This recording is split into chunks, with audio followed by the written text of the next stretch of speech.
Stein. And I frequently have referred to.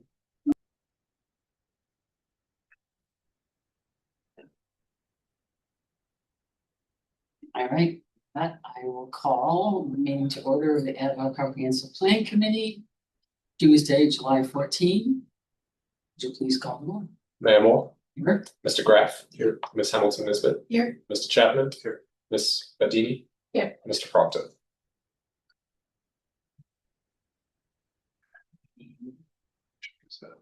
Yeah. He's muted, but Already here. There we go. Thank you. Alder Pula, Mr. Brinkman, and Ms. Cook are all excused. Great, thank you. Do I have a motion to approve the minutes from February 11, 2026? So move. Right, do I have a second? Second. Have a second. Any changes, corrections, or additions to the minutes? No? All those in favor say aye. Aye. Opposed, abstentions? Yeah. I don't believe there are any appearances this evening. I don't see anybody online. Shouldn't be in around the committee. And that takes us to number 5, the review and discuss the summary of the feedback received, including appendix B. So we'll turn it over to you. All right. Well, thank you all. It's good to see you guys again. And this is a fun meeting. I know it's getting out of the house on a warm day and going to a different location, but today is one of these we get to buckle down and do some fun stuff, think about big picture kind of opportunities here and reflect. There's a lot of feedback that we've gathered over the last 6 months, and so we've tried to synthesize a lot of that information. Obviously, if you've had the chance to look at Appendix B, you know, there's thousands of comments there. There's a lot of information. But we try to boil it down to make this streamlined so we can have a conversation about, you know, how are you guys going to help us inform the direction of this planning document that we're going to put together. So pretty much what we're aiming to do today is we'll start sort of big picture, strengths, weaknesses, issues, opportunities. These are sort of the high level type of summary things that I just mentioned. These help frame the guideposts for the development of the comprehensive plan. Then we're going to get into a little bit more discussion about the individual corridor segments. We did that activity last time in February. We received a bunch of public input as well. We want to combine that and get some direction related to those areas, in addition to where we're going to focus more attention in those corridors, specifically dive into some alternatives, look at what those corridors could become, and we need some direction on that. And then finally, a big picture policy question related to established neighborhoods, and are there additional housing opportunities within those neighborhoods that we want to potentially incorporate into the plan as well. So you guys are familiar with the project schedule. We moved past the upfront information gathering stage. We're in the plan development stage. After we have this meeting, we're going to buckle down and start putting pen to paper, get some draft documents together, and then we'll move through refinement of that plan in the fall and the winter, and then seek adoption around the end of the year. So that's still our path forward. I guess I should mention there will be additional public input opportunities after that plan is developed. So it's not just stagnant in relationship to the information that we've gathered thus far. But to highlight some of that input that we've received, we met with city department heads to start this project. We also had a couple of different ad hoc committee meetings that you guys are a part of. We had a plan commission and a council kickoff meeting. We also held a variety of stakeholder listening sessions with different groups throughout the community. And then we had the public workshop, which was held in May. And then the survey ran from May through June. And so we received a wide variety of input from those two mechanisms. And then staff also did a dedicated pop-up event where they went out to the Hara Terrace and solicited some input from residents out there. So we're hearing from some different perspectives as well. So the culmination of all of that input is documented for transparency's sake, for reference sake within Appendix B. But like I mentioned, we want to synthesize that information. And so some big picture sort of quotes here. Probably not surprising to you all, the small town community feel came out resident throughout all of these comments. People really value Monona because of those community ties, because of the neighborhoods, because those are some of the components of Monona that they really value. Additionally, easy access and proximity to the metro area, the assets that exist within the community and around the community are also big draws. Some challenges, we know housing is a challenge. That's not a new concept that we're bringing to the table here today, but that resonated throughout the comments. In addition to transportation, those two definitely came to the forefront in a lot of different areas. And then finally, it's this idea of what does balanced growth look like without the change in character that people value about Monona, but understanding that transformation, evolution, change does take place. And so that's what we all get tasked with, right? Is trying to figure out what that balance looks like and how those components may come together as part of this plan. So I know it's small, we do have printouts of this, and hopefully you've had a chance to just review this. What we aim to do with this is take all of the input and really just try to synthesize it into a pretty typical planning exercise, which is strengths, weaknesses, assets, and threats and challenges. So strengths, like I already mentioned, the small town community feel, the active residents, the neighborhoods, the walkability, the high quality community amenities, the parks, the recreation, all of those elements came to the forefront as strengths that people really value in the community.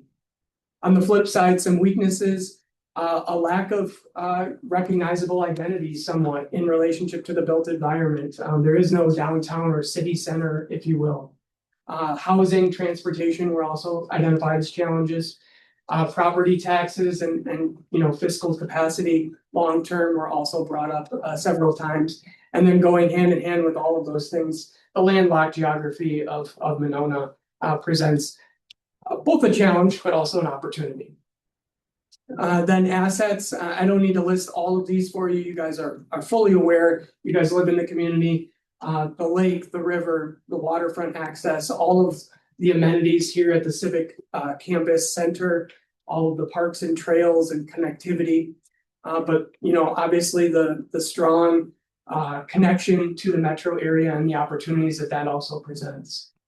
And then finally, threats and challenges, redevelopment pressures, not only on Monona itself, but Dane County as a whole. We're experiencing a lot of population growth. Those people go somewhere, and we recognize that there's redevelopment pressures throughout this community and throughout all communities in Dane County. Going hand in hand with that is the housing challenge, like we mentioned, but then also the fiscal constraints of the community services. Costs are rising, levy limits. There's only so much we could do in some of those spaces. Climate resiliency, sustainability also came to the forefront.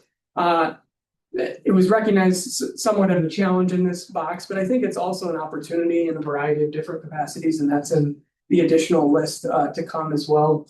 And then obviously there's the balancing component, like I also mentioned, of what does redevelopment look like? What does housing growth look like? How do we potentially release some of these valves of affordability pressure? But how do we do that all by preserving neighborhood character and the small town feel that people value? That's a big challenge and that's a big ask, right? And so these are some of the big picture kind of things that we pulled together. And we know that this doesn't incorporate every single comment that every person said. What we aim to do is try to summarize this, but we wanted to give you all an opportunity here today, after you've had a chance to review this here with us, and hopefully a little bit beforehand, anything that you guys recognize on this list that maybe you had a question about, impressions of anything missing, anything you may disagree with, or anything that you might want to see changed here. Yeah. So just to be clear, strengths and assets, are you talking physical assets? Because typically those are, kind of one of the same. So are you talking actual physical, like you're talking the lake and Civic Campus? Is that what you're saying here? Yeah, I think that's sort of how they materialized in relationship to those elements of things, but obviously there's social assets and Yeah, other, yeah. you know, assets to the community as well, but. Cause I mean, the list of like, one of the things I wrote under the strengths is our events. Mhm. We have events that are, every week is an event and it's a special event and it's a, you know, the parade and it's a, you know, all of it. And we bring thousands or at least sometimes hundreds, but we can bring thousands of people into Monona. I mean, what we don't have is for a place for them to shop or go. We have food carts for them to eat at, but we don't have typically restaurants in the area that the events are occurring, except for maybe that night market where Buck and Honey's is there. So events I think is a big deal. Another thing that I was thinking and wrote down is I feel like in terms of Monona Drive, it's acting as sort of like a business incubator. We've got a lot of local businesses. And I like that. I like thinking about, there's some people, you know, may not love the looks of the buildings, but it's affordable and those are local businesses that are there. The other thing that I put is Elder Leopold Nature Center is an asset. We may not have talked about that. In proximity to the Ed and Taylor Conservancy, which is Madison, right? But it's still the proximity. WVMO I wrote as an asset. One of the things that I think is a big asset is actually we have a considerable percentage of developable land on Broadway. And I went back and I was looking at, remember you guys had put all of these, so the percentage of underdeveloped land, and these are really big numbers. And I feel like that's a significant, like if we have to rank order some of these strengths, I feel like that's a really big one. And then another strength that I wrote is we're a part of the Madison Metro system. And although, you know, the G road isn't super helpful, and I know the 38 only goes once hourly, it still gets residents into the metro system. Mhm. So I thought that might be.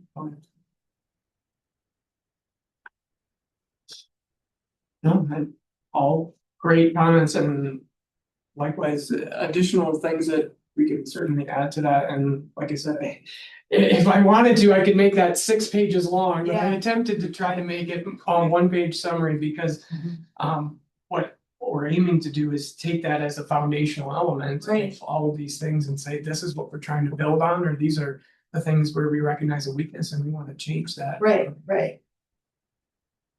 Anybody else said? Yeah. Go I ahead. would first of all second what Tanya said about Metro Transit having just taken the 38 all over town the other day and gotten back to City Hall in time for the Community Media Committee meeting and then took it home again afterwards. So, I mean, it really is something people don't understand, creates a lot of opportunities and improvements for Monona. So a couple other reactions I had here.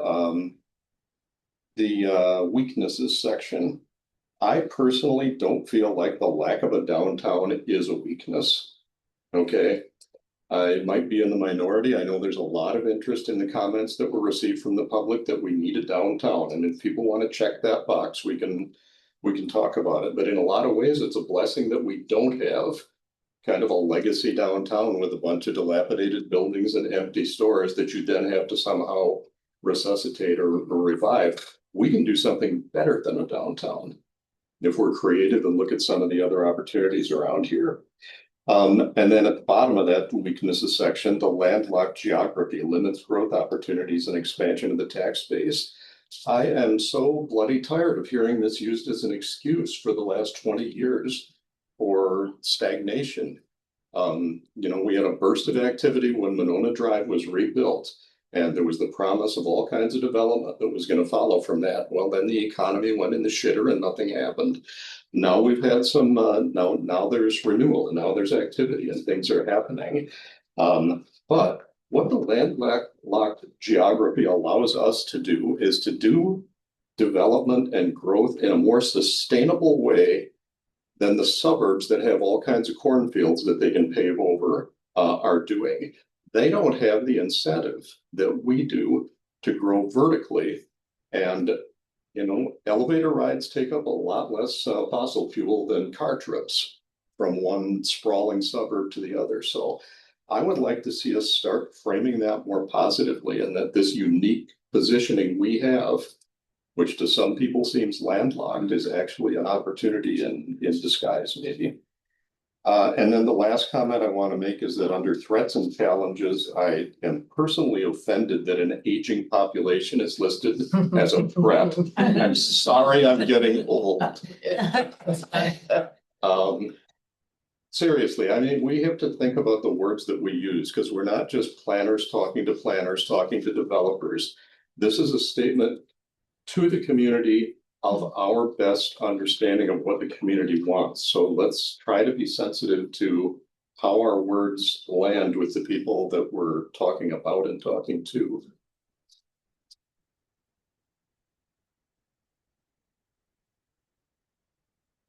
Okay, thanks. I have another couple. I have for one of the weaknesses, one of the things I think, it's a minor thing, but we have very poor wayfinding for bike riding along the lake loop. And it's something that I feel, people are always asking me where to go, and I live on the lake loop, so I see it a lot. It just is a very, very minor point, but I feel like it's something that we could see some improvement. It's a very minor weakness. But I think it's something important. And then the only other thing I would say is that if we're talking about doing anything on Monona Drive as a corridor study, I guess it's a weakness. Monona Drive is also County Road BB. So we have to incorporate the county, but also Madison, which is fine. You know, if we were ever to do anything, whether it's a downtown or a not, or anything on Monona Drive, Madison would have to be part of that discussion, and they may totally be into it. They may be very excited about doing something like that, but we can't unilaterally make changes. You know, in that meeting that we had, people were talking about, one of my big issues is trying to define what a downtown is, whether or not we need one, Bill, to your point. But the notion of a downtown, which is in here, how do we define a downtown? We've never actually defined it, and the closest that I heard at that meeting was a neighbor of mine was talking about Parmenter Street in Middleton. Well, they don't, it's not a county road, they don't have to deal with another municipality. So just so we are thinking about, you know, it becomes a much bigger issue for us if that becomes something that we want to pursue. Yeah, and the same can be said for Broadway as that gets reimagined. Right. It's Madison and Dane County that both have a hand in that as well. Right, Yeah. but Broadway, we're not talking about potentially reducing, like going 2 lanes and having parking on it. I don't know. I never thought of that. Maybe we are. I'm just throwing out ideas, but I mean, there is in the queue for what is it, 5-6 years out or something like that. They're planning a Broadway reconstruction project, and this plan can help influence potentially what that looks like in a capacity to facilitate maybe additional street parking or better intersections, all of those types. Absolutely, then yes, Bradley too. Did you have something else? I mean, the only other thing I would say, Bill covered it, but like high construction costs, the only other thing I would say is we have very limited opportunities for employment in Monona. You know, you guys showed the one. I mean, 64% of the total jobs in the city are in these areas that we're studying. So, but I guess that, you know, they're concentrated, but that's the only, you know, we just don't have a lot of land to be able to do stuff. Yeah. Sean? I think from all the information, what thousands of comments are online, whether they're verbal or whatever, I think this is a great list. Do I agree with it all? No. But I'm guessing that the majority is represented here. And so I might not agree. I might agree with you that the downtown comment, but I heard a lot of people say they want a downtown. Now, whether or not they know what that means, I don't know. So I think this is a good list. The one thing that surprised me was the term strong schools. I don't know if I agree with that. But again, if the majority of people think we have strong schools, I'm okay with that, right? I don't know what strong means. Right. Population's declining for our schools, so I mean, I don't know if it's, I don't know what that term means. Quality or, yeah, I don't know. but that's a good, It's kind of a generic kind of Right, term. that's I mean, but anyways, I think it's a fair representation. Again, I might not agree with all the comments, but if 9 out of 10 people said they want sidewalks and I don't want sidewalks, I'm out of luck. You know what I mean? Right. Melissa might have something to say about the schools since she has kids in them.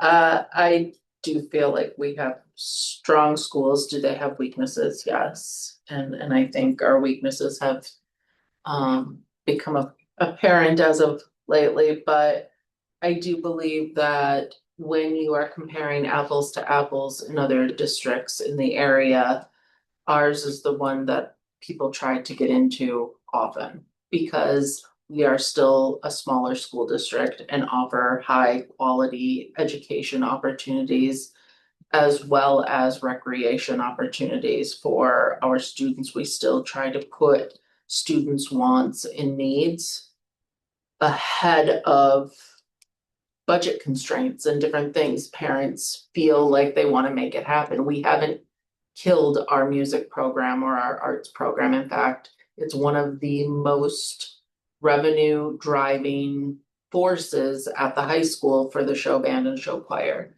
It makes exponentially more money than some of the sports combined. So to be able to offer a fine arts program like that at a public school cost, I find to be strong and it makes us stand out.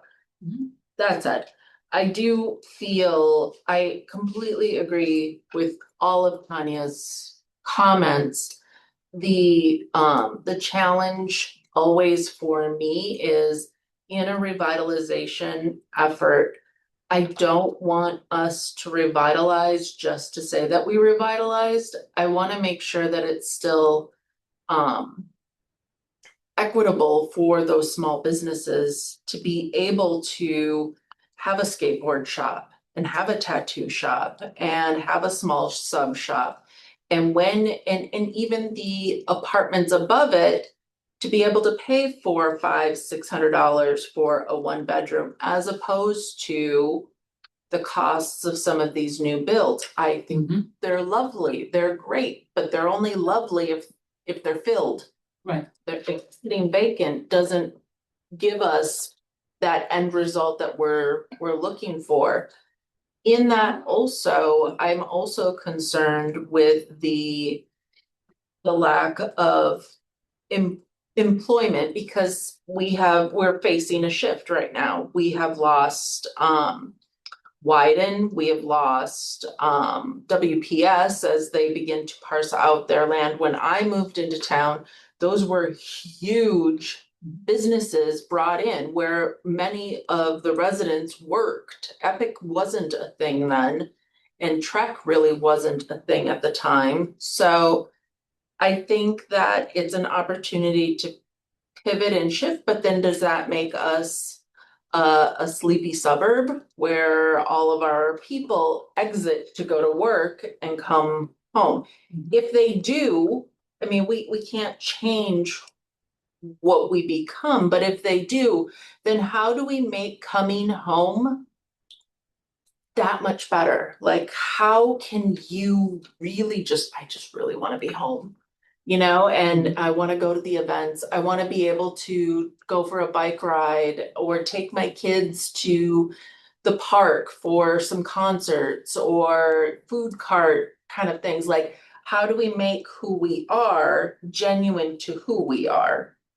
And then lastly, we are facing a number of restaurant and shopping availabilities, but that may also come I mean, I travel for work, and I was just telling my husband the other night that I had flown into Phoenix, and I flew in on a Sunday, and I'm like, oh my goodness, I'm not gonna be able to find anything to eat at like 6 o'clock at night on a Sunday.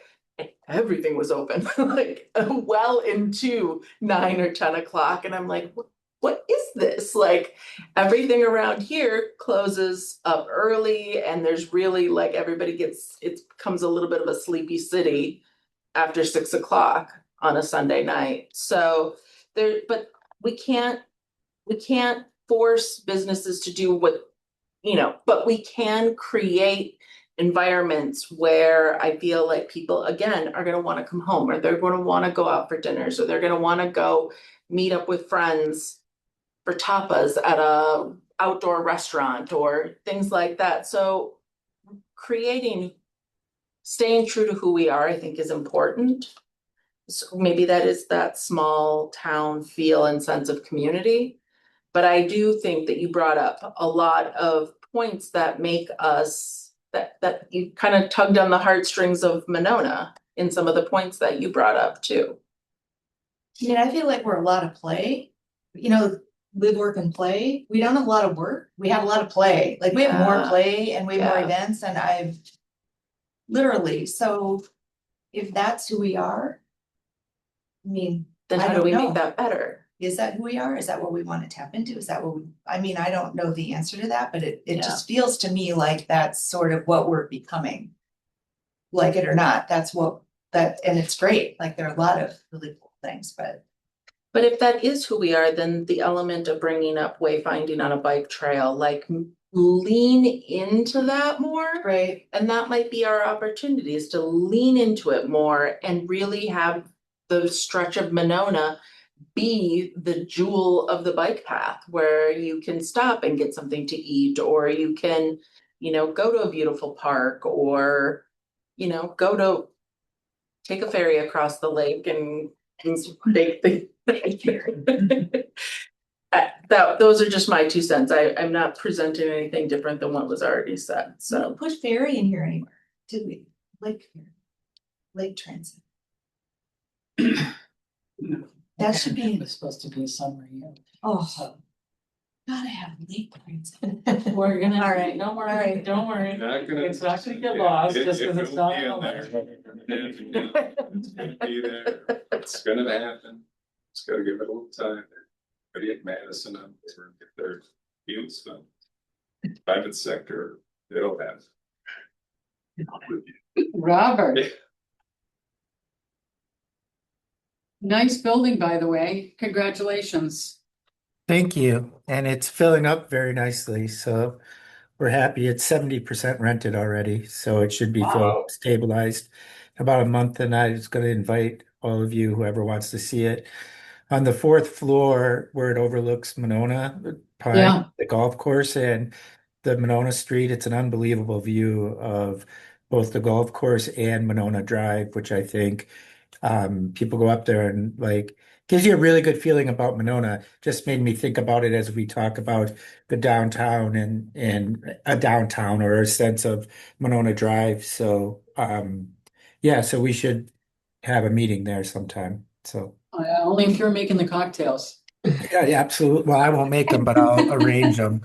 So, I'm only kidding, but honestly, I have wanted to go up there for a while, and as Doug knows, I always encourage tours of any of our new facilities, so that would be fantastic. anytime, if you guys want, we'll just however you want it, whether it's the board, this committee, plan commission, whoever wants to, we can set it up. And I'll take you anytime you want. I only live 3 blocks from there, so I have my fob, so to get in. Pretty proud of it, but I agree with what everybody's been saying. I always just worry about, and somebody said it, everybody said it, what is a downtown? And like, how do we think of ourselves? I mean, we're surrounded by Madison and everything going on in Madison. So are we our own community, or are we really part of Madison? How do we create that downtown? I agree with all of that. I would like to see a lot more. I would love to see a downtown too, and I would have trouble articulating to you what that means. But to me, it means a place where I can go and walk to a number of different types of uses, like a coffee shop, lunch, a little bit of shopping, stuff like that. I assume the closest we have is really Broadway Monona Drive intersection. So.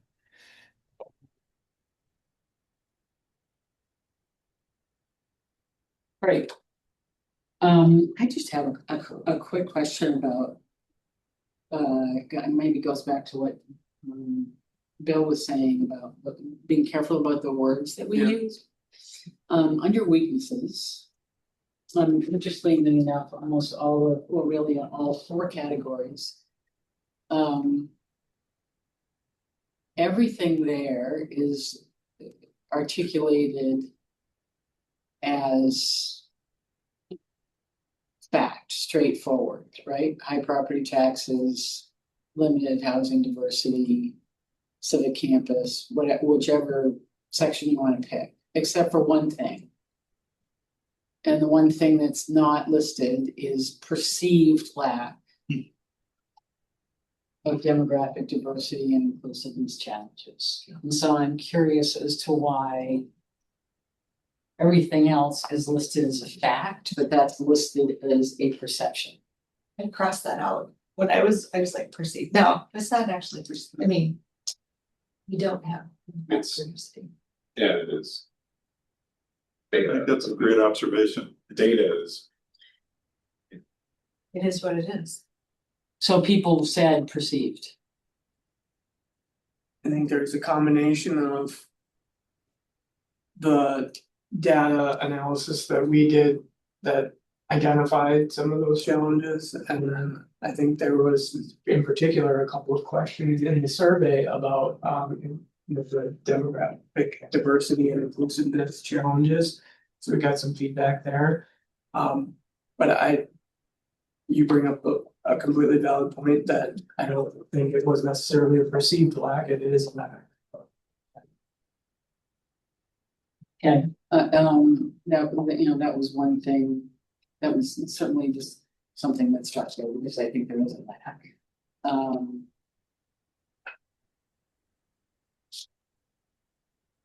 And I think it is a challenge, I mean, and that of course relates to everything from affordability, to a million other factors, some being very pretty. In terms of how this community potentially is receiving. If people of color or demographic distance, differences, so and so anyway, that was one thing. Otherwise, I thought this was pretty spot on too. I appreciate everybody's feedback. I think they were all really good comments. Yeah. I think that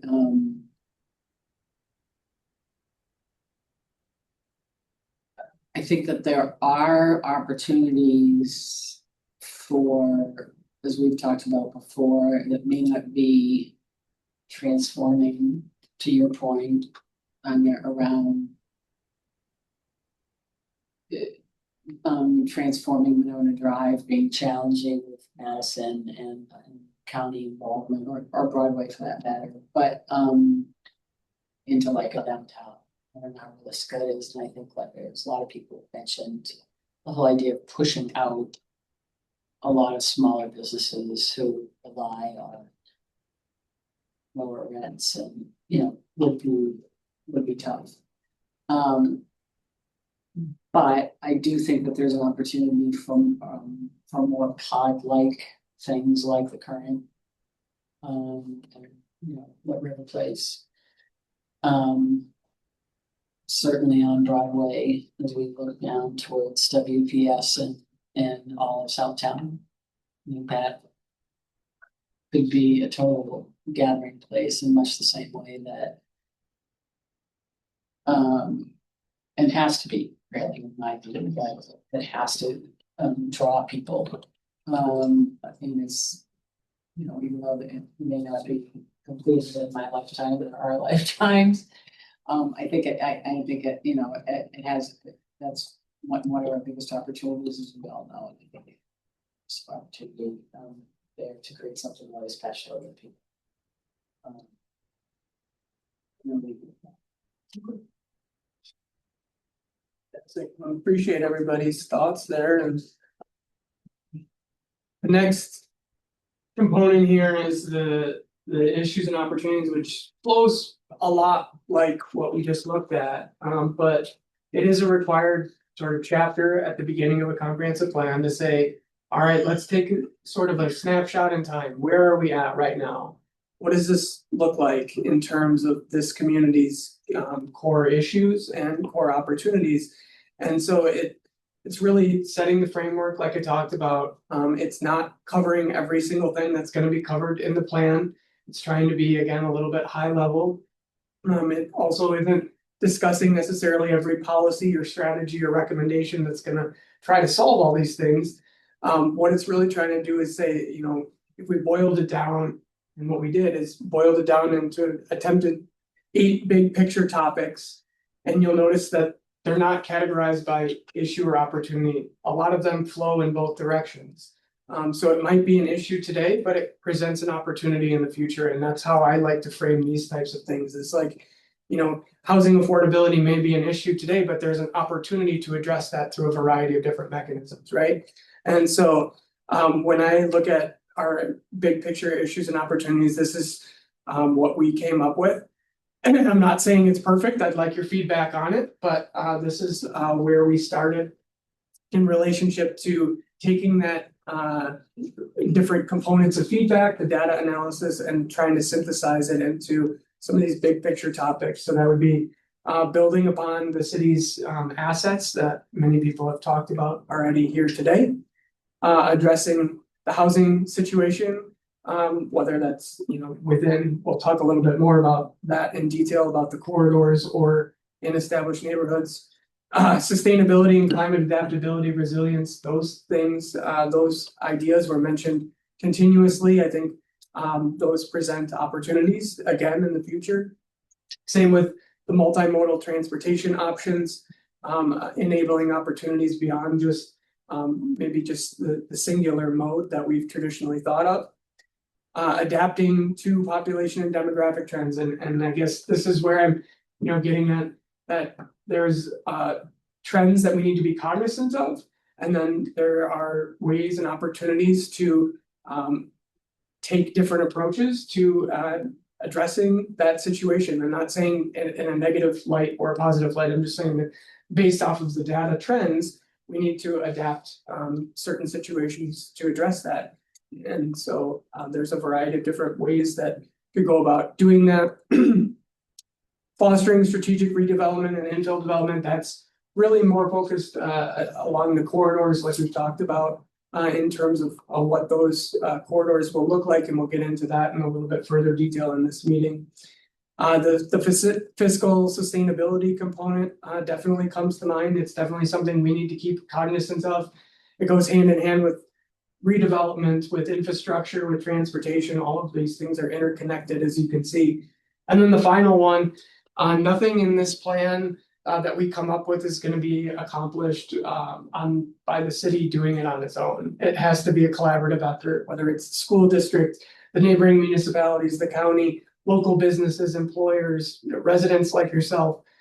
So there needs to be the continued opportunity for collaboration and partnerships and building upon those ideas that we put together in this plan. So I know, again, we're still sort of at the 30,000 foot view. We haven't gotten into the details yet, but generally wanted to open up the floor. Do people have reactions to this? Is there something missing? Is there something we're way off on? Is there something you'd really like to be addressed here that isn't? It's a very minor tweak at the bottom under collaboration and partnerships. I would broaden state agencies to simply say state government, because our political system, our legislators are also part of that, not just the cabinet departments and appointed agencies.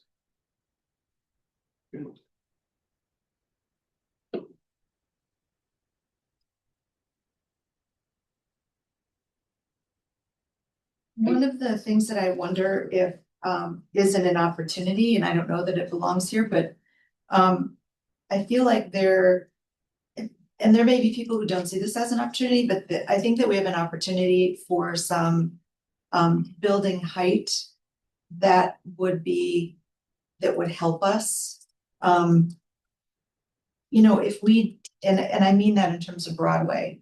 I mean, I think that if we didn't have a Broadway, if our city consisted of only, smaller streets, we would not have any potential for helping relieve some of the tax burden that we are going to have. And so I see some height as an opportunity. I'm maybe the only one who sees it like that. But it's something that I was thinking about. In that regard, I guess while I'm on it, and this maybe one of the things that I've often wondered if we can't do something with is exercise some bonus stories. But the other thing that I just wanted to just put the words out there if we're talking about height, is I feel like we need to be talking about, and I might think about some step back requirements. I don't think we have them, do we? Do we require? Specifically, it's on a case by case, but It not is. So- ordinance, no. But the planning commission has generally looked at those. Okay, so step back is a part of what it can be, but it is okay. And then, once again, in the first part where we talk parks and green space, I put events, and again, the reason I did that is because we are drawing hundreds or even thousands of people into Monona. And it's super unique. It's like having a William Tell festival like every week. And so I feel like that's such a special, the things that I'm looking for are not just what are the opportunities, but what's unique. What do we have that nobody else has got? And I just think for a city our size, and we're not big, we haven't even cracked 10,000, right? We're still at 9,000 something. I mean, I think that having the kinds of events and the numbers and they're all over the city, that may actually be a problem because we're not drawing into one area. They're literally everywhere. But it's something that I feel like there's something there. And I'm a marketer, so I'm looking at this, thinking about how do we tap into this in terms of our identity, and how do we tap into it in terms of businesses and commerce. So something that I added. Continuing on that theme, I thought we had talked about, and I don't know if the comp plan should do this or some other entity, but sort of, is this a time to kind of rebrand what Monona is, like you mentioned the term play, is it Dane County's playground or whatever it could be. Right. The event, Right. eventful place or whatever. It just seems like that we want to be part of the discussion potentially. Eventually, you'll come to Yes, us. there you go. Yeah. So, sounds kind of. But I mean, we're all kind of rethinking or opportunities, and that might be one. Yeah. Help us kind of. I don't know, taglines are sometimes a little corny, but sometimes they can be powerful.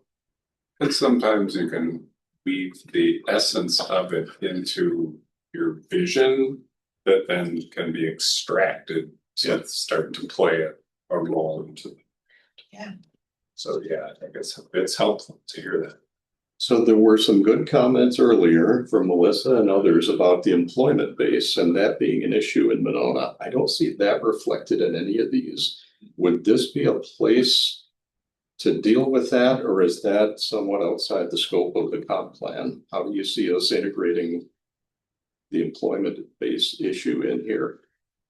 I when you first said that, I thought, wow, yeah, you're right. WPS is gone or leaving, and all that kind of stuff. But then what's going to replace it? If it's all this mixed use, high density, retail, restaurants, those are all employing people. Mm. And there might in the end be as many employees as there were, when 3 office buildings were standing there. Yeah. When there's a school there, they're employing, And I think it also speaks to the issue of affordability around housing too, like I'm certain, a good number of our teachers and firefighters and other workforce, folks that are not in Monona now because they can't find an affordable place to live but work here, would love to walk. Some would like to be out of town. I mean, I can tell you that some would prefer to not live where they work, because of the positions that they hold, but I would say that there's a fair number there. I also say that well, WPS is the most obvious downsizing. And, by all accounts, they're not going away. They're in 23 states now because they can't get the workforce in the Madison area. 23 different states. So, Yeah, it's a very successful company that doesn't appear to be successful. right. Because they're buildings down, right? To your Right, point. and and the reality is that they have a ton of government contracts, so could that disappear all of a sudden? Sure, but by all accounts, they're still very successful. They just invested heavily in the building they're keeping. It's just that they have had to go elsewhere because they're competing against the Epics. And the other biotech and everything else that is happening in town in terms of their workforce, and Madison doesn't have that. And what I would also say is most people don't realize that over in our industrial area, we have a lot of really successful businesses. And, like for instance, our largest employer, now the WPS, has gone to other states. What do you think it is? By far, our largest employer, I have no idea. Dave Jones, Oh, Dave Jones is. by that's right. a significant amount, because they're like one of the top training facilities for trades in addition to all the work that they have. And they've expanded a lot. I can't remember what the latest numbers are, but it's impressive. So, but people don't go over that way very often. So they, Yeah, well, I mentioned employment because I feel a little bit guilty about focusing exclusively on housing, because when I look all the way up and down Broadway, I think, and you've heard me say this, what a great place for housing. We've already got the grocery store, we've got the medical clinics, et cetera, et cetera. But is it also a really great place for something else? A corporate headquarters, whatever. So I don't want to foreclose those options by being so exclusively housing centric that we overlook adding the amenities to Monona, like there's jobs here that will make people want to move into that new housing. So we're to help guide us here. How would you balance those things in the study? Well, it's interesting because, obviously we're at a moment of time and that you're not seeing significant amount of office, if that's how you want to define one of the key legs of employment, besides retail service, which you have quite a bit up and down both corridors. And the trades, is another block. But the sites, you could say, no, we really want to reserve that West Broadway area for a major job center. And that's going to be our focus. And, anything that doesn't come in as that is just, you can just sit there with your retail until, you can certainly do that. And I think eventually you would probably find an employer that wanted to go to scale, that needed a site, that wanted to be in the urban metro, and that would probably land there. I don't know when that's going to be. But when we reached out to this group, as well as the broader public, with that as one of the core choices, that wasn't the one that rose to the top. It's because they've all got a job already. Right. Correct. Sure. And I think we're a metropolitan, and Monona is like a neighborhood One piece of it, right? within this broader, half, three-quarters of the population. So once you get to that scale, it starts to work as a bigger organism typically. Well, can a land use plan or a corridor study be flexible enough that it could accommodate either, depending on who comes knocking and what conditions you want to place on it? Yes, I mean, I wouldn't keep it wholesale, you know, because you've got a lot of that right now.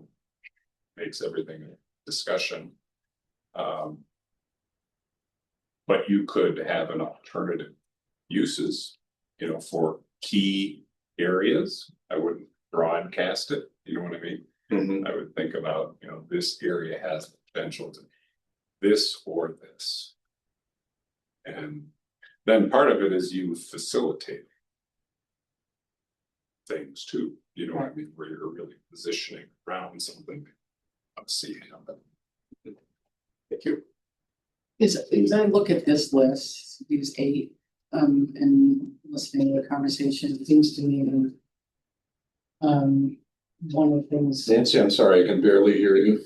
Sorry, as I look at this list and, there's a couple of things and the conversation we're having, it seems to me there are a couple of things that could be added that would address some of what people are saying. One is that as it relates to housing, we have affordability, availability, and diversity, but we don't have density specifically mentioned, and that's one of the things that Tanya was talking about in terms of, you know, how high up do we go? So I mean, maybe density is automatically included in our discussion of housing, but you know, we could then call it out in the words. And then the other thing is that just to go to on the point around events, if we're gonna call our events an asset, which I totally agree that they are. I would say that maybe that first one needs to be not just building on, maybe I'm taking it too literally, but those events are killers. They're super cool. They're super. They're super No, cool. I'm saying, I'm going in the opposite direction. They are super cool, but I'm also saying they are killers because they take extraordinary amount of, we've almost lost the parade. And almost lost and the July 4th. and July 4th, just for 2. Because they're all volunteer done and there aren't very many people that have the time and the commitment to do, not to mention what we're trying to do with San Damiano. They're, you know, they're really hard. So what I don't want to do by building on the city's assets, putting events in there is to somehow say, oh, we need to do more huge events. Where it takes every ounce of, I mean, Doug could tell you from a staff standpoint too, every time we do those big events, I mean, you know, our first responders, I mean, they're just. So the risk is high for the events and maybe not promoted as. I just don't know that we want to do a lot more. Do we want to maintain the ones we have or build on, maintain the quality of but. So I'm kind of stuck around where the events go. If they're supposed to fit somewhere in this group, is my point. Yeah. Because to me, those events are really about part of us being a tight-knit community. We create the community through those big events in a lot of ways. And so Tell me if this would thread the needle between what you're both talking about. Make the asset, not the events. Right. But a strong, dedicated core of volunteers who put on community events. So you're kind of recognizing the hard work that goes into it. You're acknowledging that events are good for the community, but the result is the events. I don't know, maybe I'm just splitting hairs here, but I hear what you're both saying, and it makes sense. There should be a way to wordsmith this into a meaningful statement. Going back to the housing comment, I think you touched on it and you also touched on it in moving the socioeconomic diversity of Monona is not super diverse, and I think that lends itself to the affordability of our housing.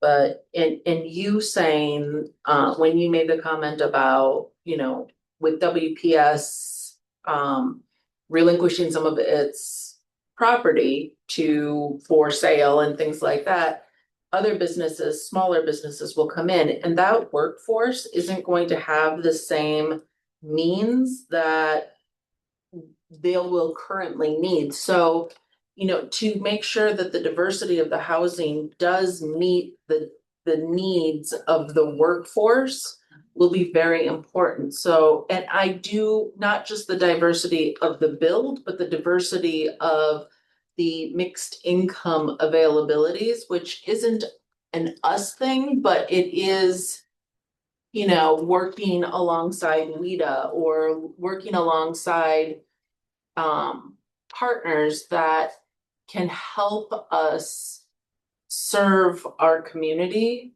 well in getting the diversity, the workforce diversity, getting the housing diversity and the services put together in those packages, I think would be important to mix together too. And it also lends itself into the density and diversity comment that you made as well. So I get worried that we have this influx of restaurants and small businesses, but that workforce wouldn't be able to afford to work here when our teachers and our firefighters and our police officers can't even afford to work here or live here right now. I think what you're speaking to is something that we learned when we did a summary for the Planning Commission, when I was chair of the Planning Commission. You would be surprised at how diverse our housing stock is socioeconomically. Okay. We actually have a lot of quite a bit of affordable housing. Available? I'm not saying like purchasable houses, I'm saying in terms of our multifamily housing that we have. There's actually, we're struggling more in what's typically referred to as the missing middle than we are affordable housing. No, and not to say that, so it's not to say that it's not an issue, but I think that, you know, again, there's quite a bit of housing stock behind Monona Drive. You know, multifamily condos and multifamily apartments that have been around for a long time. Landlords are not slum landlords and take care of their, I mean, it's something that we've talked about a lot at the Planning Commission, and I think a lot of people don't necessarily. Right, is that fair to say, Doug? I think it is sort of statistically, and I think one of the things to break out, and there's a lot more assumptions being made there because you're kind of going layer upon layer, but it would then be those that like the typical expectation is you would use 30% of household income or less on your housing. Any more, you're burdened. And so I think the challenge there is those numbers of burden were quite high. So I think it's, are people renting to their means, or is it forcing, let's say, some of these more affordable units, are people going lower than that 30%? And sort of, is it available in more of a straight line process, if that makes sense? So I think that's a question across the city in terms of these more expensive units and things, and who is rent burden to sort of live in this community, let's say at 40% of the household income or something, with the more affordable units. So I think that these are not, unless they are you know, sort of a LIHTC or something that is truly restricted, otherwise it's sort of making that assumption. And so I think both things can be true at the same time. Right. That we have availability or stock of those, but at the same time, is that translating to a lot of people sort of under that 30%? Maybe not. And so sort of both things can be true at the same time, I would say. Right. And I would say There's a shortage, right? The supply is not enough, no matter what we're talking about, Right. the supply is not enough. Right. But you're talking rental, not ownership, right? Correct. You're talking about Right. that? Yes, ownership is very different. Right. Just to throw in there on the rental, if you're gonna talk about workforce housing, I bet you almost all of the studios and one bedrooms would qualify as workforce housing, which I usually hear it as being 80% of the median income's not spending more than the 30%. I think what we have a lack of in affordability is 2, 3, and 4, even for workforce housing units. It's really hard to have anything 2 units or more that aren't more than even workforce housing or, the cost.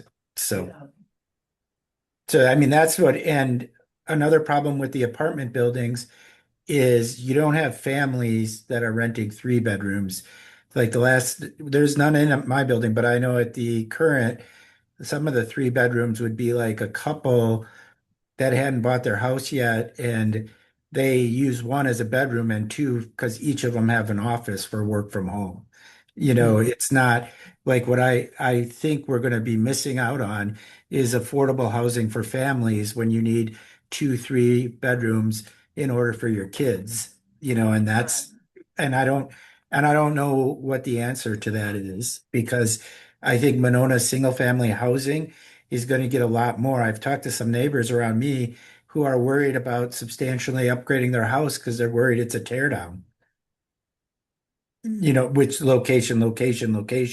You look at the corner of it's Bridge Road and why can't I think of the name? The street that the water tower's on. Bridge Road and Frostwoods. Crosswoods. thank you, God. Bridge Road and Frostwoods. On that corner was a really nice house. Like somebody bought it for a few $100,000 and looks like they built a 8,000 square foot house on it. I mean, off the lake. You're Right. seeing more and more tear downs off the lake, and that's a little bit scary. I mean, a little bit if you're talking about affordability, an issue. Mhm. Yeah, and the ranch on Midmore, on one of the big lots on Midmore, just went up for sale for 1.5 million. I saw it, yeah, it was renovated, well, so there were 76 homes in 2025, according to one of the realtors in town. The median price in Monona was $471,500. Median. Yeah, Dane County just elapsed the 500 median mark for the whole county. I think this is a very important issue. I also think it's a Dane County issue. Right. And I don't think we should just make this about Monona. I I agree. mean, I know we all live in Monona and want this to be Monona, but I think there might be other municipalities or communities that we should discuss this with, because I think it's an overall issue, not just all to. And I know Dane County was talking about it too, so I think, John, that's a good point. I mean, and I think it also, it speaks to the issue of, again, going. One of my pet peeves, is the whole issue of the diversity of housing types, like, Robert, you were just talking about. Like family needing like 3 bedrooms, well, Mhm. when North Point. Did their apartment, which is affordable housing, right, and they did their townhomes, the townhomes went like that. And that is the only place in all of the development we've done in Monona where the school is getting a single kid. Where the what? Where the school system is getting a single kid. That's the only place. Out of all the new development that we've had. And the Because, townhomes are owned. no, Purchased. Oh, no, they're not. they're It's a rent- They're spec, rental, it's a so it's not a spec. condo, it's not a. right. But that's because everything that we're building, it's for developers, it's been about density and it's been mostly 1 bedroom and studio apartments. We're not building for families. We have not been building. For families. And so they got 6 kids out of the townhomes. And it's, there aren't any kids in the current. There aren't any kids, over at Yara Terrace, there aren't any kids, There won't be any Well- kids in mine, I'm sad to say. I mean, yeah, or there could be a baby, let's say, if Right. somebody's a couple. Yeah, I feel like it would have to be like the 1,500 square foot house. I mean, small lots with smaller houses. And I don't know if there's a place to put it, the school, if the school is gonna sell the land, that would be a great place, and I'm not sure that's in our planning area. If it is, I mean, it's at least close. I feel like it's gotta be that type of row housing and stuff like that. Yep. I mean, I'd love to see row housing on Broadway, and some of I don't know if I gotta think it through where it would go, but yeah. I think there's also some opportunity on Roselawn. On the other side of Monona Drive, where there's again single family owned homes and some older duplexes now that could be. I mean, there's some good sized properties over there that could be. I mean, most of the people here know I've been advocating for more of a cottage. I mean, I could sell 4 cottages in a cottage community right now, because I've had people approach me about wanting to downsize and they have no place to go. I'd love to see some of that on Femrite. I think Femrite has some Right. opportunities for, there's a lot over there that could be. Yeah. Looked at, and, the storage facility, or even there's some parcels that are not developed right now. Right. And I was talking about right behind Fellies. Mhm. Oh, There's like yeah. a bunch of older, I right, know which ones you mean. Yeah. right, So yeah, But I think we got Yeah. the issue the issue, yep. clearly. I'd like to have one small comment to the corporate office discussion, corporate headquarters, whatever we're gonna call it. I'm not opposed to it.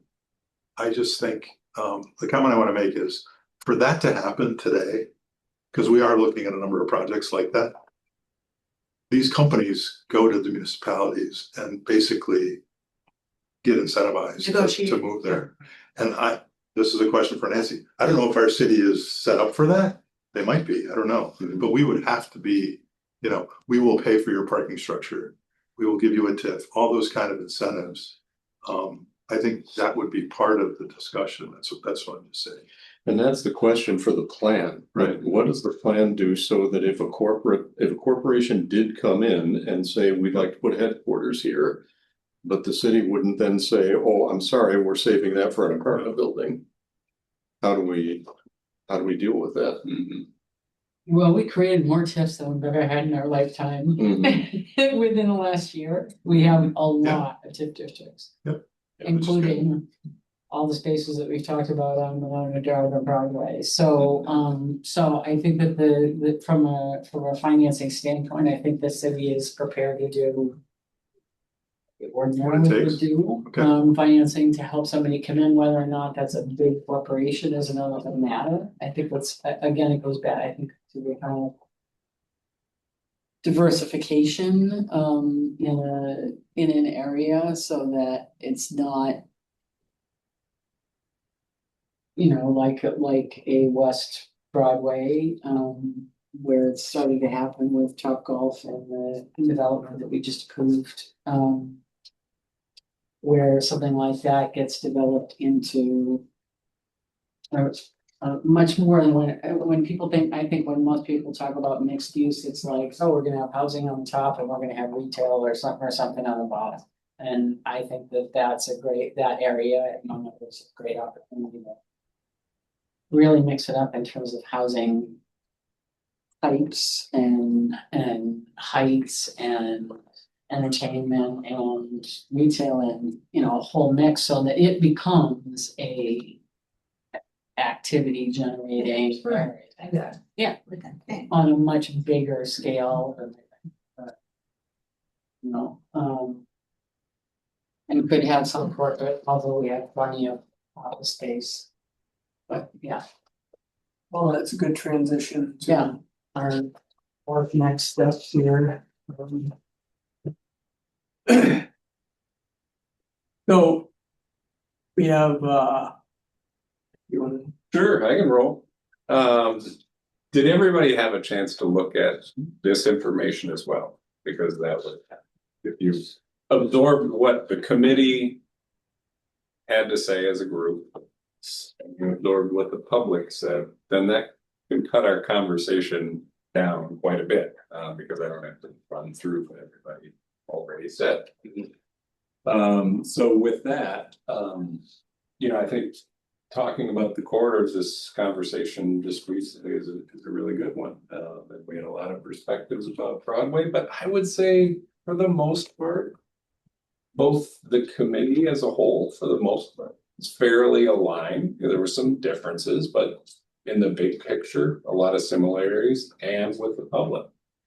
There's some differences around height and scale, clearly between the public and this committee, at least as the numbers show us. That we need to rectify and we can, or make a decision on. But this continued kind of street orientation, which was a little bit of a surprise to us, that people would view. I mean, we would be advocates, but I was surprised at the kind of unilateral perspective that a more street oriented arrangement on Broadway was pretty consistent.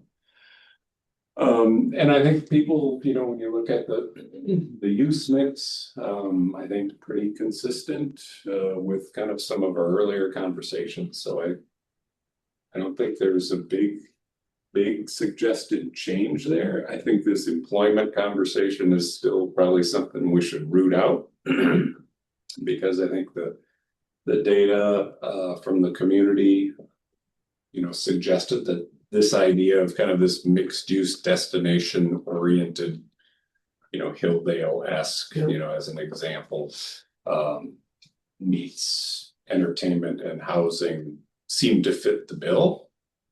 For most people, I think this is kind of a sidebar, but if the city really take you down a quick, if the city was really thirsting for major employment, they had a major employment site, and that ship is now sailed. Do you know what I mean? So the WPS landscape could have said, we are staying as in this is going to be an employment center. And that's what we're gonna do here. And if you guys want to sell some off, we'll take it off your hands. We'll flip it to, there could have been a proactive approach to that. That didn't happen. There's a plan for that. It's moving forward. There's pieces. So that only really leaves you with one significant area that could be employment focused, but that wasn't the conversation. So I don't, unless if everybody's had a chance to read these, I'm not going to go through them with the time that we have. So if you want to go ahead to, let's just go to Broadway and just kind of cut to the chase here, and talk about where we saw the summary of the line input.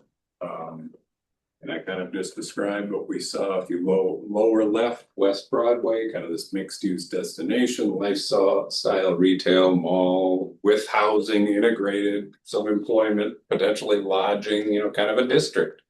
That's, I would say, a bit more region. You're using the region's resources to come to this to help make that economically viable because of the power of being on an interchange and having visibility on the Beltline and really leveraging that, also being a benefit to the community, clearly, and thought of as Monona.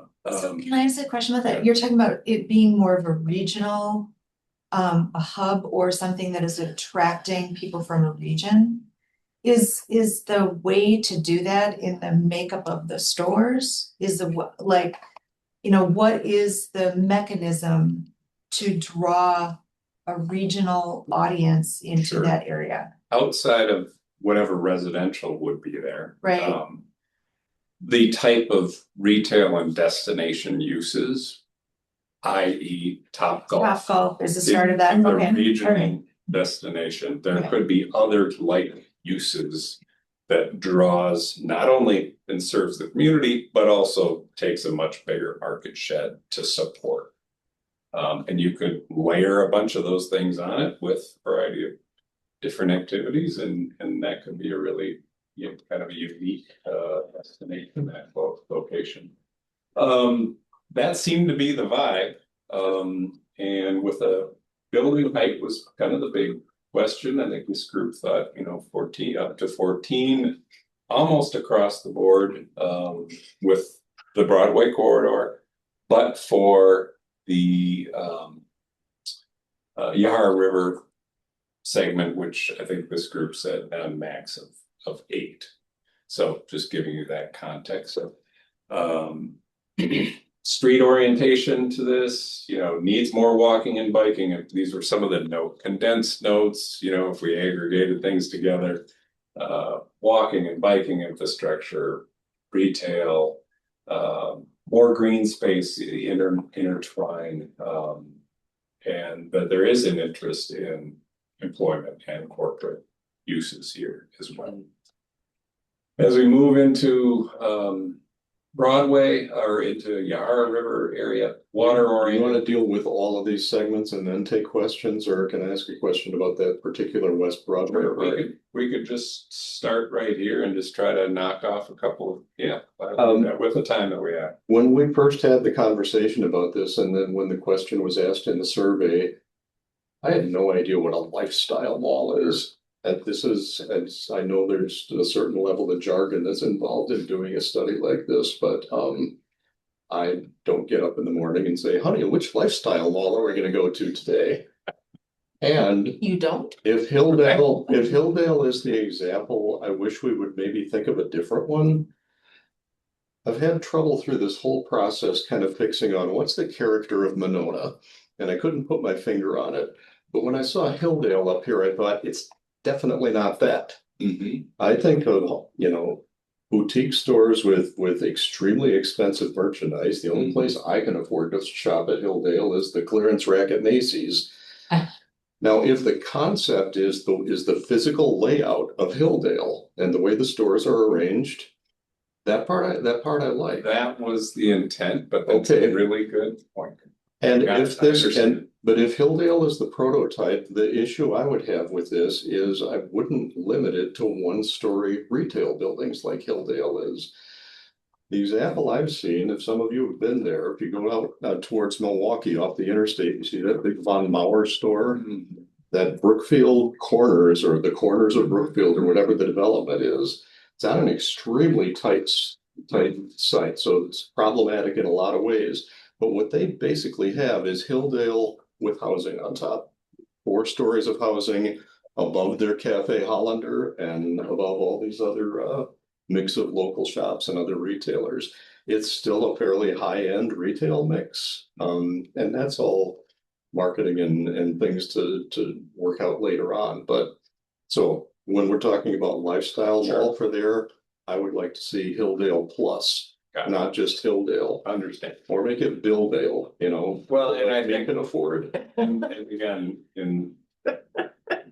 when I think of Hilldale, I'm thinking of the Hilldale area, Yeah. Right. not the Hilldale Mall, which the mall is already. So like the yards, that's the big, Yes.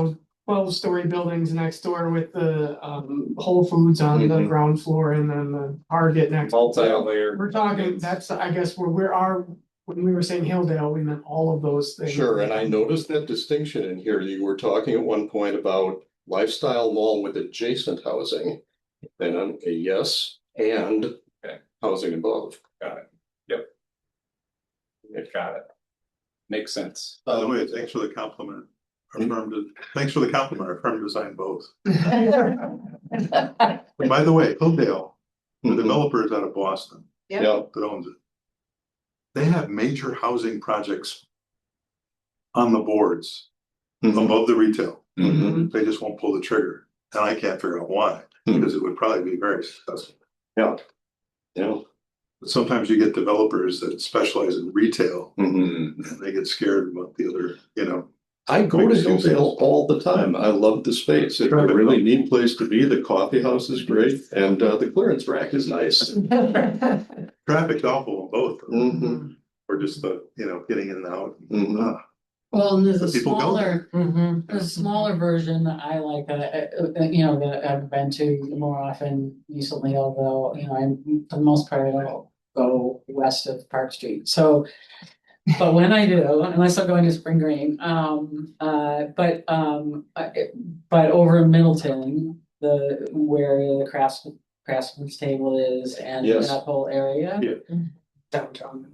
very walkable. Mhm. Right, and I think of that as sort of lifestyle, cause every time I'm over there, I'm seeing people with their dogs or whatever, and then Yeah. you can go to the crafting table, or you can, and again, there's different styles of housing. It's not just Yeah. all Mhm. 8-story buildings with some townhomes, some condos, some, right? And it's a real mix, and you don't have to, or where the on Midvale, where even on a much smaller scale, where the library is, Sophia Library is, right? Where again, it's a mix of retail and housing and walkability and neighborhood.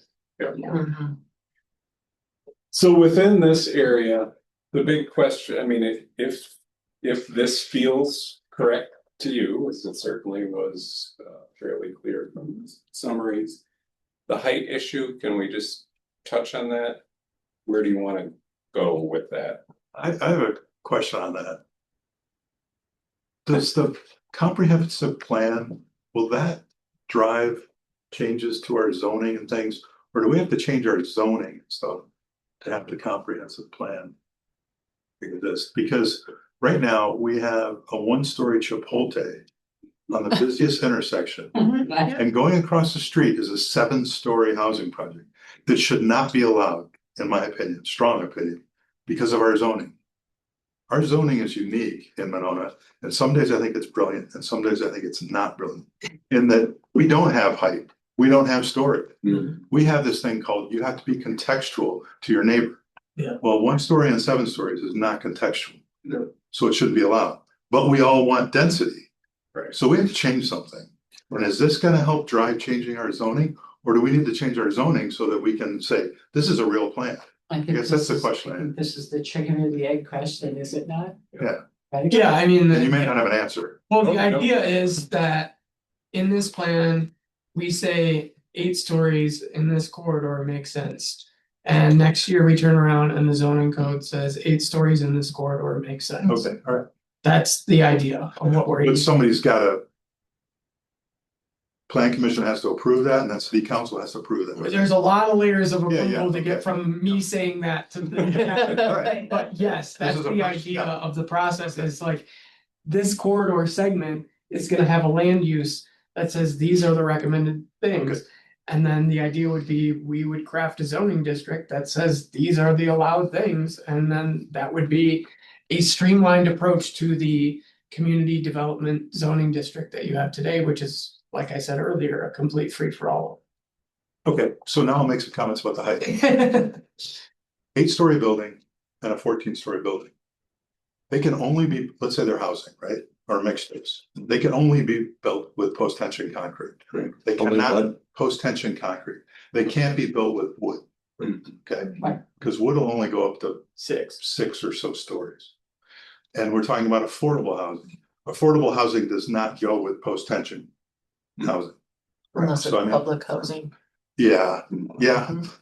I mean, it's very rarely done, especially in this area. Yeah. Right. So I just want to make that comment. Conflicting things. Maybe, you know, just want to make that, you know, we all want tall buildings, but tall buildings typically house market rate Right. or, you know. And the quality of the construction is better, which means the tax base, because we've got this line at the bottom here that says maximize tax base. Not sure what that means, but the quality of the building would maximize the tax base, which would mean post-tension concrete buildings Correct. are higher quality buildings and they cost more. It is a good thing if we're trying to maximize the tax base, but we're also talking about increasing affordability and all that. That probably won't happen in those types of buildings. Does that make sense? But we can, in the plan, call for a mix. Yes, That yeah. would Right. include buildings with the ability to go to 14, 20, however many stories you guys Yeah. are you know, in combination with, With, you know, so you That's can true. do both Yeah. on the site, because it's big enough. And really what we're talking about is maximums here. We're not talking about, this is what everything is going to look like. And even at the beginning of this process, remember we talked about the Broadway corridor plan that you have today talks about 20 stories. story buildings, right? 1987. And so I'm just saying that the setting the maximum does not mean we're getting the maximum in respect to what development occurs out of this area. But I think it's a very important conversation to set the parameters, and we're looking for guidance from you guys to set some kind of direction on that. So my point is then that tax base line should be modified, because every column says maximize tax base, which would mean no 6-story buildings, they would all be 14. Well, and that's Yeah. some of the feedback we got from this group, which was different than what we got from the public, that said they were more cautious about the height and density elements of things, and so that's why we need some direction.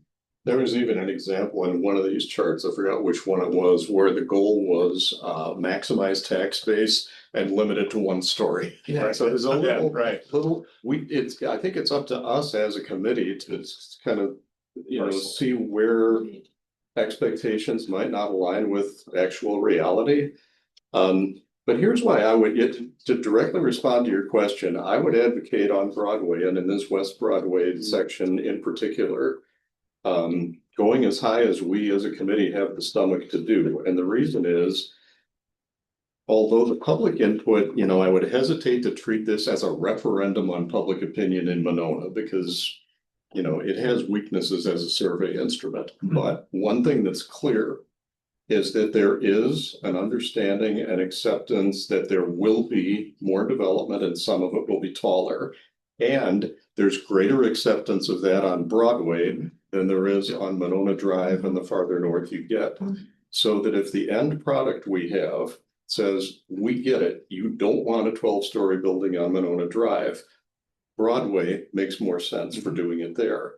Well, then you talk about whether you're going to do 4, 6, or 8 stories up Monona Drive, and people start to understand, yes, we are being thoughtful about this. We are listening to community input, but each additional story that we don't build on Broadway, well, those are our cornfields, then they're gone. We never have a chance to maximize that tax base again, or optimize it, or however you want to say it. And to that point, because one thing that did come out very clear in the survey is when the question was posed, what do you worry about in the future for Monona? Taxes, finances, budget, taxes, just there were other things, but for the most part, that section was filled with concern about the tax base. And we just went through a referendum where it was $3 million and it squeaked through.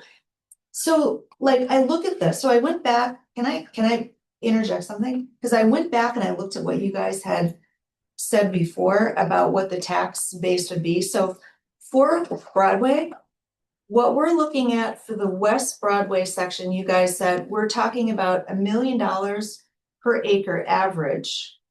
So if we do a medium, if we do the medium level, so 8-story, or the maximum, that would be 10 times the amount of that. So we go from $1 million per acre to, if we do 8-story buildings, $5 million per acre, or 14, $10 million per acre. And I ran all the numbers on this, and you guys are gonna think I'm a freak. But if we look at the existing tax amount per acre, we're looking at $6.1 million per acre for the existing Broadway, not including the pink thing, which is Monona and Broadway.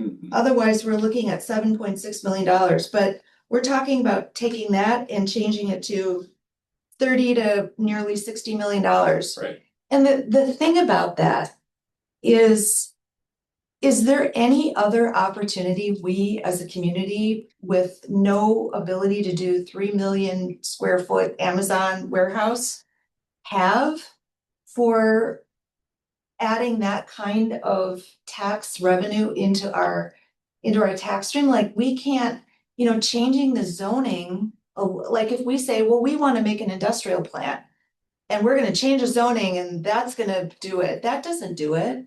Right? I mean, there's no other opportunity, and we have developable parcels. You guys pointed out, West Broadway, 85% are underdeveloped areas. Now's the time. If we're going to help the tax base in Monona, it feels to me like, to your point, the Broadway corridor, to me, when I looked at this and I ran all of these numbers also for Monona Drive, to me, Monona Drive feels like our soul. Broadway feels like our wallet. And if we can take some of the burden off our city, the only way that we can really do it, I think, is to build higher. And I don't know that we've ever, positioned it like that to, I don't know what all of this means in terms of if we go for, a medium level versus a maximum level. I don't know if we can get to some sort of a number of what that relief is for, what we don't bill. We will, well, jumping ahead Right, for a second. We're gonna take 4 areas and develop some concept plans. We're gonna understand what the general, what's it feel like, what would be the mix, what's the scale? And also some development projections on what that might be, which you could then. Yes, what level. Scale of tax space. So you did a lot of the math for us already. Right, so. I have I was like, okay. Right. This is I'll all have that. crazy, Yeah. this is crazy, cause Yeah. we're talking all about this middle Monona section, well. We can get 7.5 or 15 million potentially there, but if you take, I would actually advocate for taking all of Broadway, including the pink area. All of Broadway feels to me like it's functioning the same way, that intersection of Monona Drive and Broadway. Like, to your point, a 1-story Chipotle, right? There's a lot of one-story things over there. Exactly, but you know what I mean? Like it feels like that particular spot has potential for the kind of density that we're talking about. And we've got the belt line coming off there, and that alone feels so when I look at that, if we look at all of Broadway, including that section, a total maximum, if we max everything out and just build to the high heavens, we're looking at 58.5 million.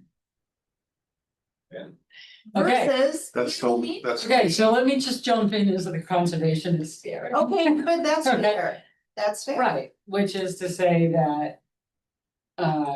Overland is a much better financial bargain than a 15-story building. Because what you're forgetting is you're only doing the revenue side of it. Right, And the exactly, expense side of that. that I am, is that's true. Needing. Bigger schools, needing Police bigger and fire. cities, needing more police Yep, and fire, exactly. fire trucks. Yep, this isn't a right? P and L, this is not a P and L, this is just the. So I'm just pointing out that, it's. This is always the balancing act, right? Because yes, it's more revenue if you build higher, but. I know at least for some of Broadway, and then there's the other issue, this section of Broadway is for all intents and purposes as well.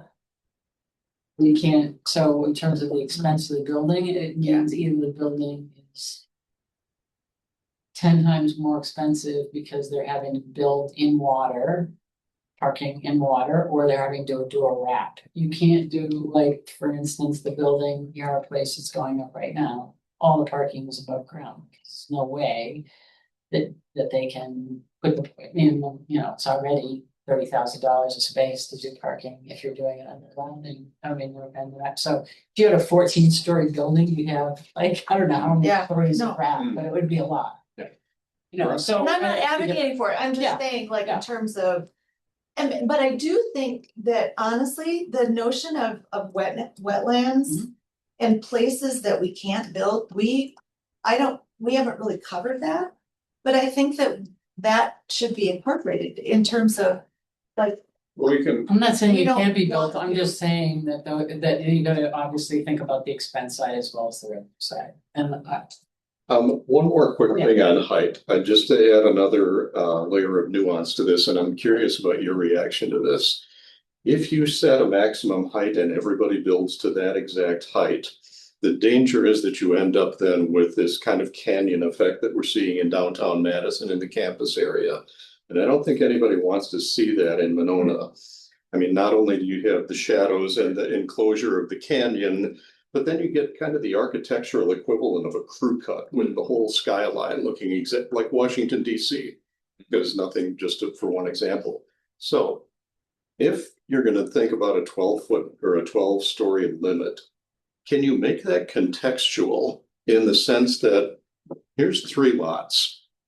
If you've got a 12-story building on the outside 2 lots, then can you say the middle lot can only be 8 stories, or it has to be 16 stories or something, so that you don't have that uniform massing? Sure. And can you also use incentives and rewards if you can't like do this by strict regulation or coercion to say, well, okay, this is a 12-story limit, but if you want an additional 2 stories, well, then do some other things that provide a social or an environmental benefit.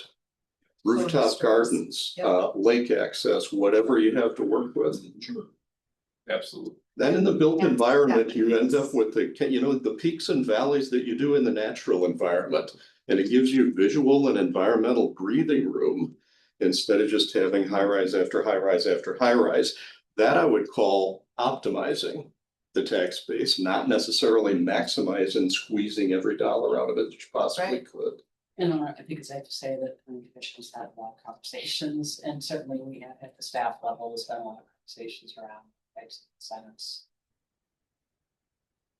We can offer developers to do right by some other values that this community has. The City of Madison's giving incentives to have a couple Yeah. of floors. Yeah, Mhm. bonus Some stories. affordable. Yeah. Concept, right? Yeah. Which is an interesting Soon. concept. Yeah. Yeah. And it's been pretty successful. Yeah, people. I think this, the orange circle or the yellow, the gold circle there, that to me is an island. I don't know if the canyon, because the other side of Broadway Mhm. is low. And I don't know if that's ever gonna, it's a neighborhood, right? That's a Mhm. is that Madison? It's That's Madison, and they have not yet done a neighborhood plan for that area. But if you picture 12, 10, 14-story buildings all in that orange circle. The north side of that neighborhood will never see sunlight, you know? Right. Well, now they're gonna see Top Golf, so, Yeah. maybe a high rise, it's an upgrade in the view shed. You know, in reality, Seriously, that's. we're only talking about this at this Yes, point. true. So Right. let's just be. And I think there can be, So is 14?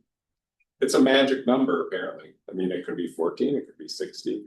But you're saying the scale, at that scale, somewhere in that range is appropriate for this end, is what I'm hearing.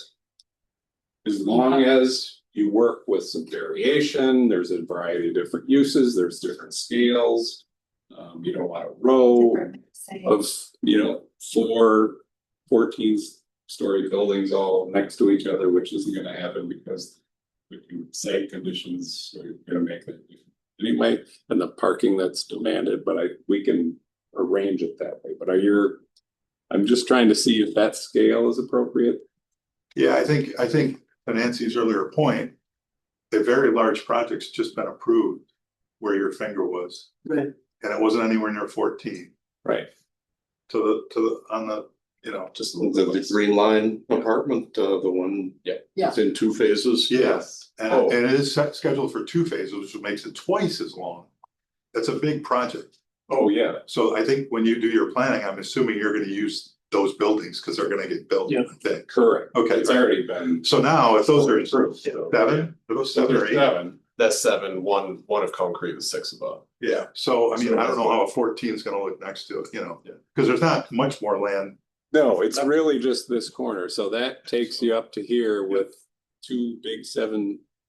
Very, So maybe you go to 10 or, I mean, you will work it out, but But scale, I'm just hearing that there isn't opposition. It seemed pretty much consensus within this ad hoc.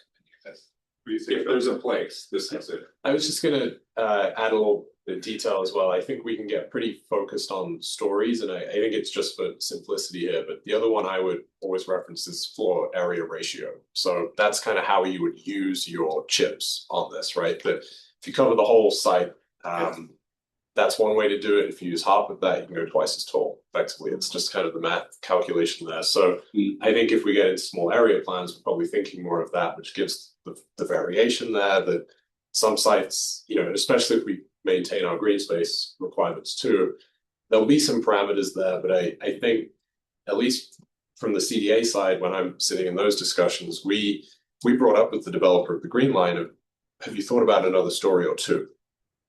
Well, that takes me to concrete. By the time I've done that, I may as well add 6.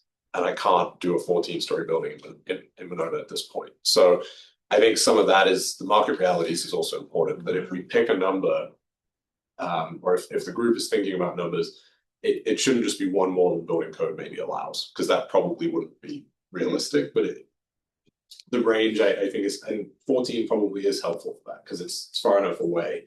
But if we picked one more than the wood frame construction, for example, they're just going to say it's not worth it, and that they constantly sort of be hitting against that. So they're just 2 things, and certainly from a CDA perspective, those conversations have at least been had informally. And I think at least right now the market doesn't support it. It's not to say we shouldn't think of that for our long-term plan here, but I think just keeping those things in mind, and I think from previous discussions it was Dan Brinkman with DSI, the developer of the British Place building, said is why we didn't do an extra floor ordinance as well. So I think those things can help as well, just as I would discuss. Sure point. I would not be able to 14.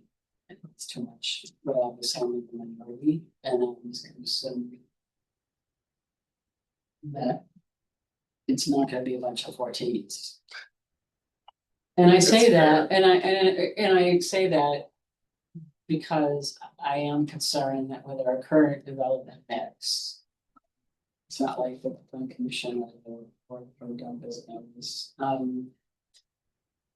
I feel like we're getting a lot of 4, 5, now 7 buildings that are all like this. We're getting a lot. They're all looking very similar. And I think that's, I'm gonna go back to the military that I gave. Part of the reason I like it is, again, diversity of styles, diversity of materials used. It's interesting. Right. You know, and it's not boxy and so. Anyway, but again, you know, I'm one person, if it, you know, saying that if we can go to 14 stores, it's gonna happen. Right. You know. And the only reason that I did any of this math Yeah. is because of all of the input from the public about the taxes, and if there are other ways to, you know, this land isn't gonna be available forever. And I'm not saying it's special but we, you know, we can only go up, so. Yep. If I almost feel like I wanna back into it from a budget standpoint, you know, what is a budget that the city needs, and how could this help or not help? If we were fine from a budget standpoint by building a building that's 7 stories or 8 stories, then we don't need to go higher than that. That I think that's really where I was coming from, in terms of, if we're going to look at height, the only benefit is helping the tax situation. That's it. I mean, you could create a unique destination that overlooks both lakes, and it's got water views. a very unique thing. Yeah. That I don't think there would be a comparable in the market. Yeah. Are there- the poles been topped off? Are there metrics in urban Right. planning that tell us, like, for every X number of residents you add through a new apartment building, you can expect city expenditures to increase this much to provide services to them? Or is that all speculative? Yeah, kind of. No rule of thumb? There isn't very good. Well, I tried to do the deep dive analysis version of it by actually picking apart the numbers, and there's just so many variables when you get down to it. It's very, very difficult to say. It's like, you know, Well, the big. this many calls When do attributed you to need this. another particular fire thing. truck? When do we Yeah. need to add another patrol officer? And so, yeah, there's some. Yesterday and yesterday. Right. There's absolutely that component of this that needs to be fleshed out and explored as we get into the details of some of these alternatives, and we're not gonna forget that Right. element of things. Okay. But to give you a number to say it's gonna be, you know, 10 cents a square foot it's just not possible Yeah, for us. well, thank you for acknowledging that and making sure that it's somehow called out and addressed. The only other thing I wanted to add is, so Madison just completed its southeast special area plan. Correct. And on Highway 51, south of Flom, that is designated in their plan as MR2, which is 2 to 5 stories. Now, I don't know if that zoning district is eligible for bonus stories. I emailed the principal planner to ask her, she just said she hadn't gotten back to me on that, but so just so we can visualize, so north of where we end, up to 51, they're talking 2 to 5 stories. So if we're talking 14 stories, if we're talking, I mean, that's gonna be, it would just, it's not right next door to it, but I just for context, so that got approved a couple weeks ago, and for what it's worth.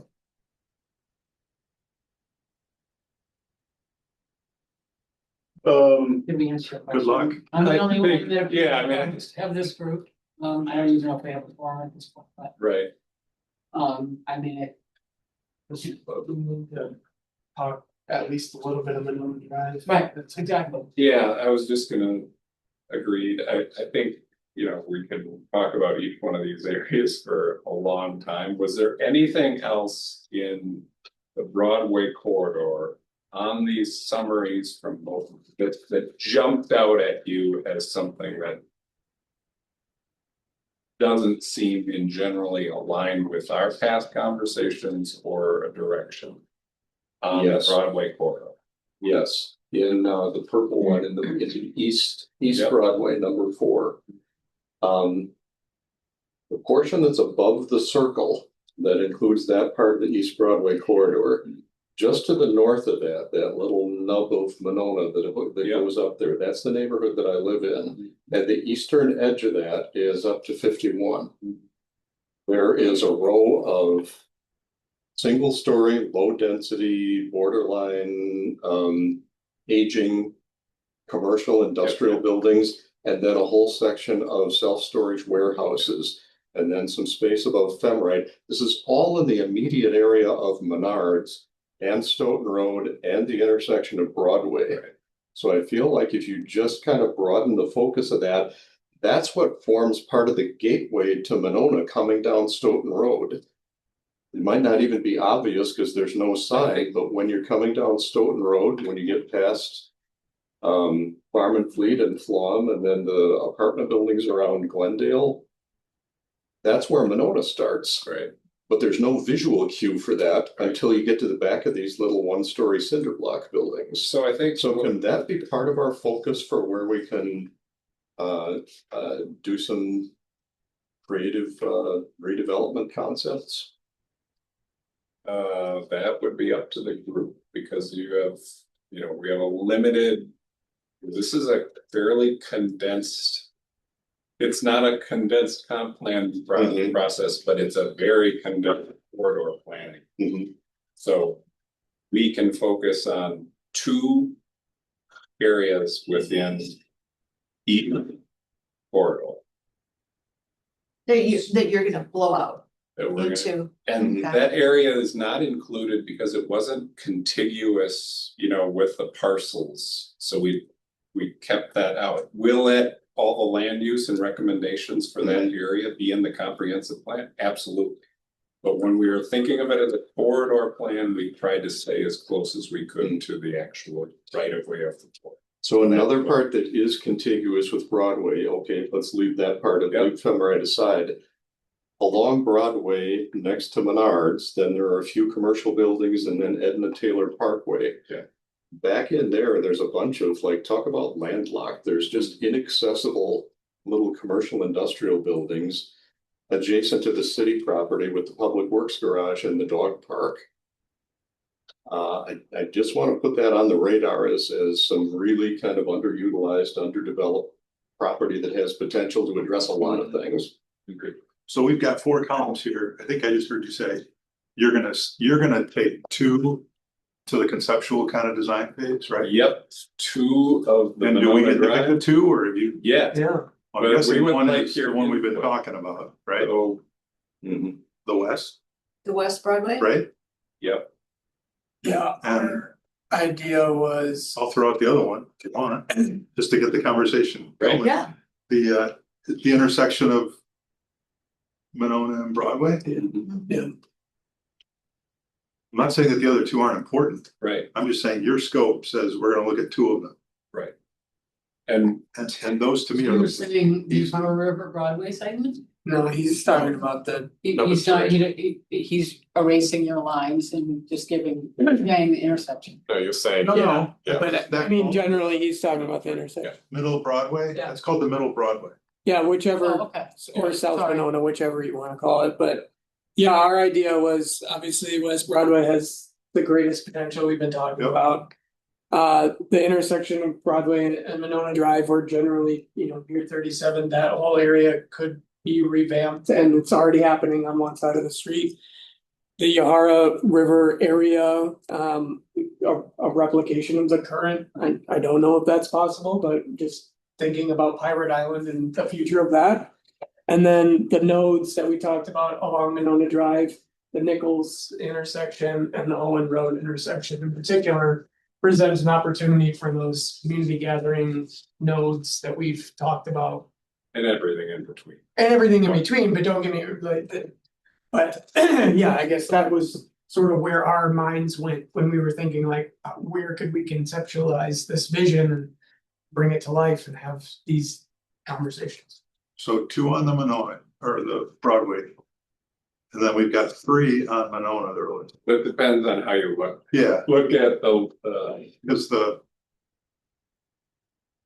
the one further south is both, Yeah. is that right? Kind of? And the way it You was could count organized. it Broadway and Okay. Monona. Yeah, All right. Is everybody following this? so are you saying that the northernmost Monona Yellowdon from Plum down, is that where you are conceptualizing a main street, or is that not going to Well, certainly we heard that. address in- this So. Main I Street can thing? You Just to guys, cut to the chase, I think, yes, I think this is something that people, not just ourselves, view this as truly. Organically the soul of, and you really feel like this is Monona. And could you embellish this in a way through some redevelopment, keeping some existing things that really became identifiable gathering place, lingering walkable district? Yes, I think you can pull that off here. Do you want us to explore that in that segment? That is clearly some of what we heard. This corridor as well could do very much the same thing in a different set of scale and different parameters. I think it's worth exploring.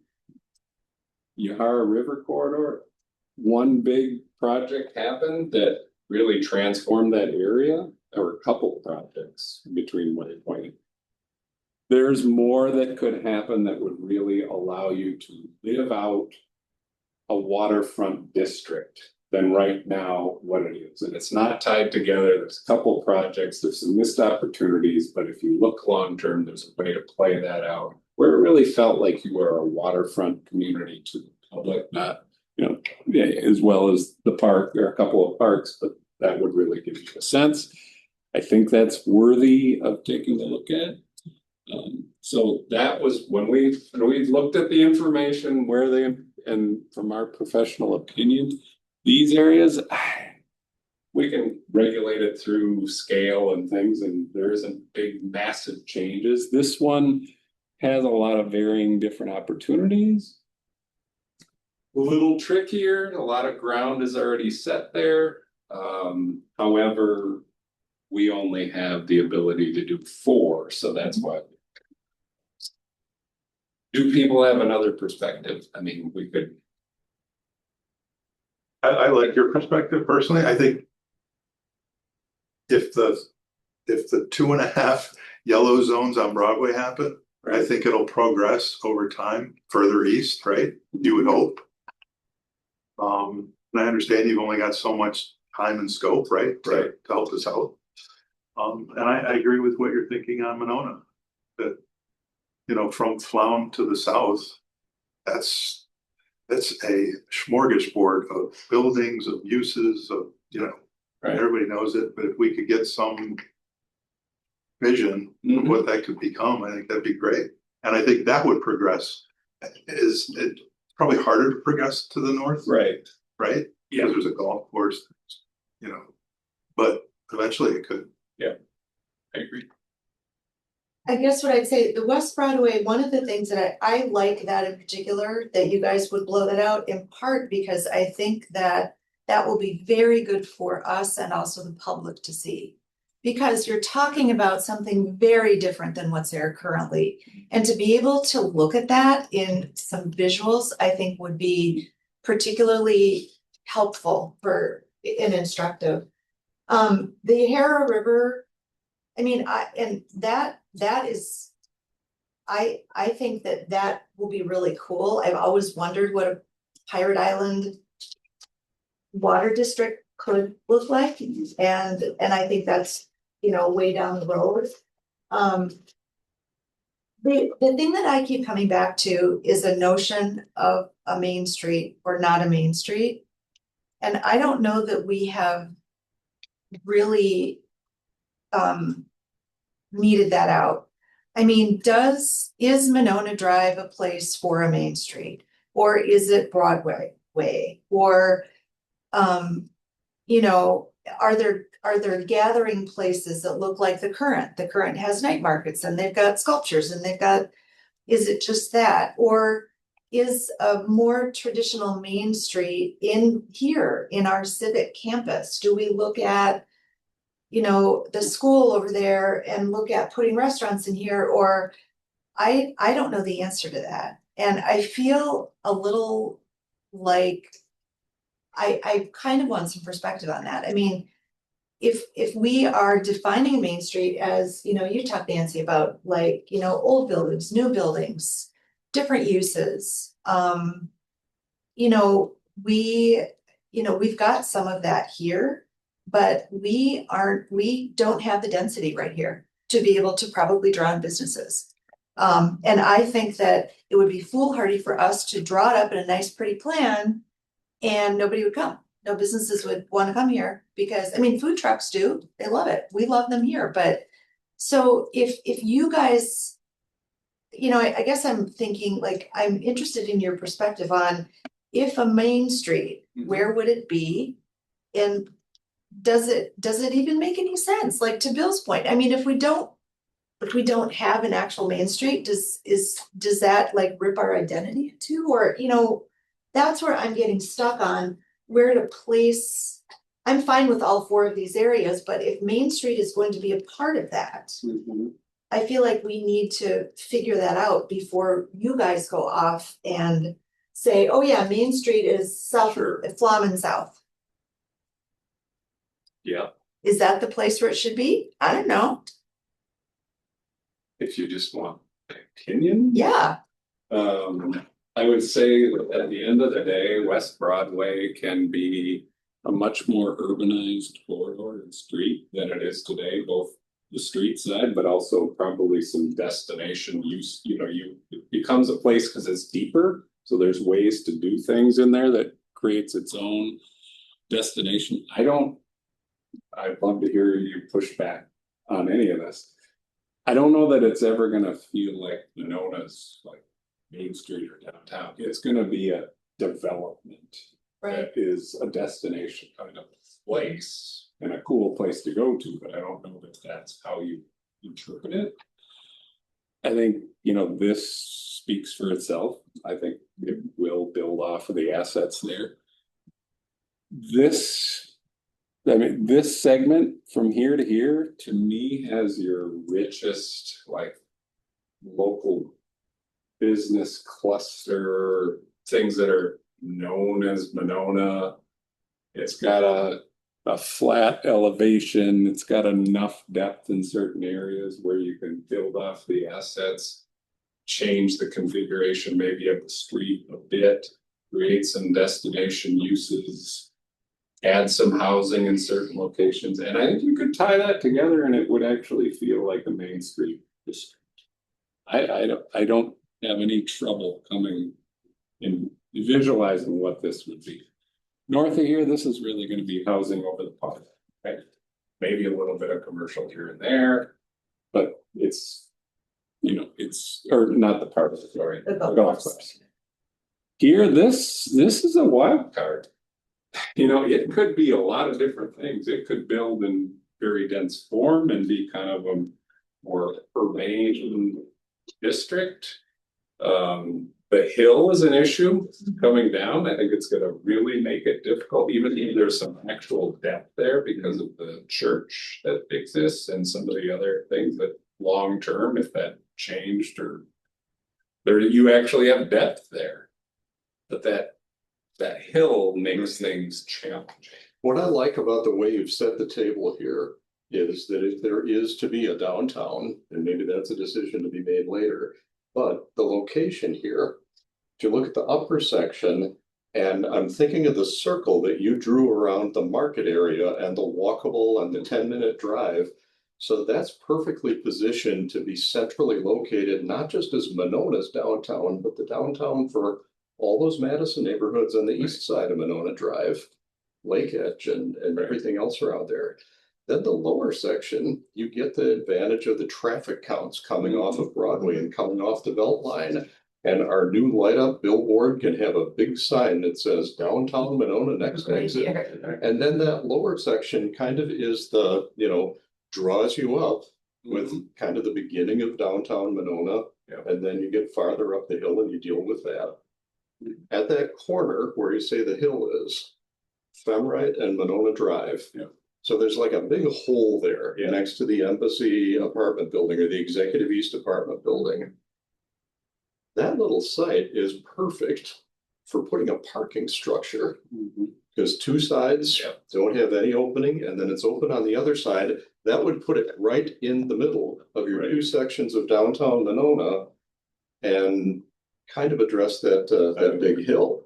The other thing I would do is if you are gonna have a downtown in Monona, do something to differentiate it and don't just put up a sign that says downtown Right. Monona next exit.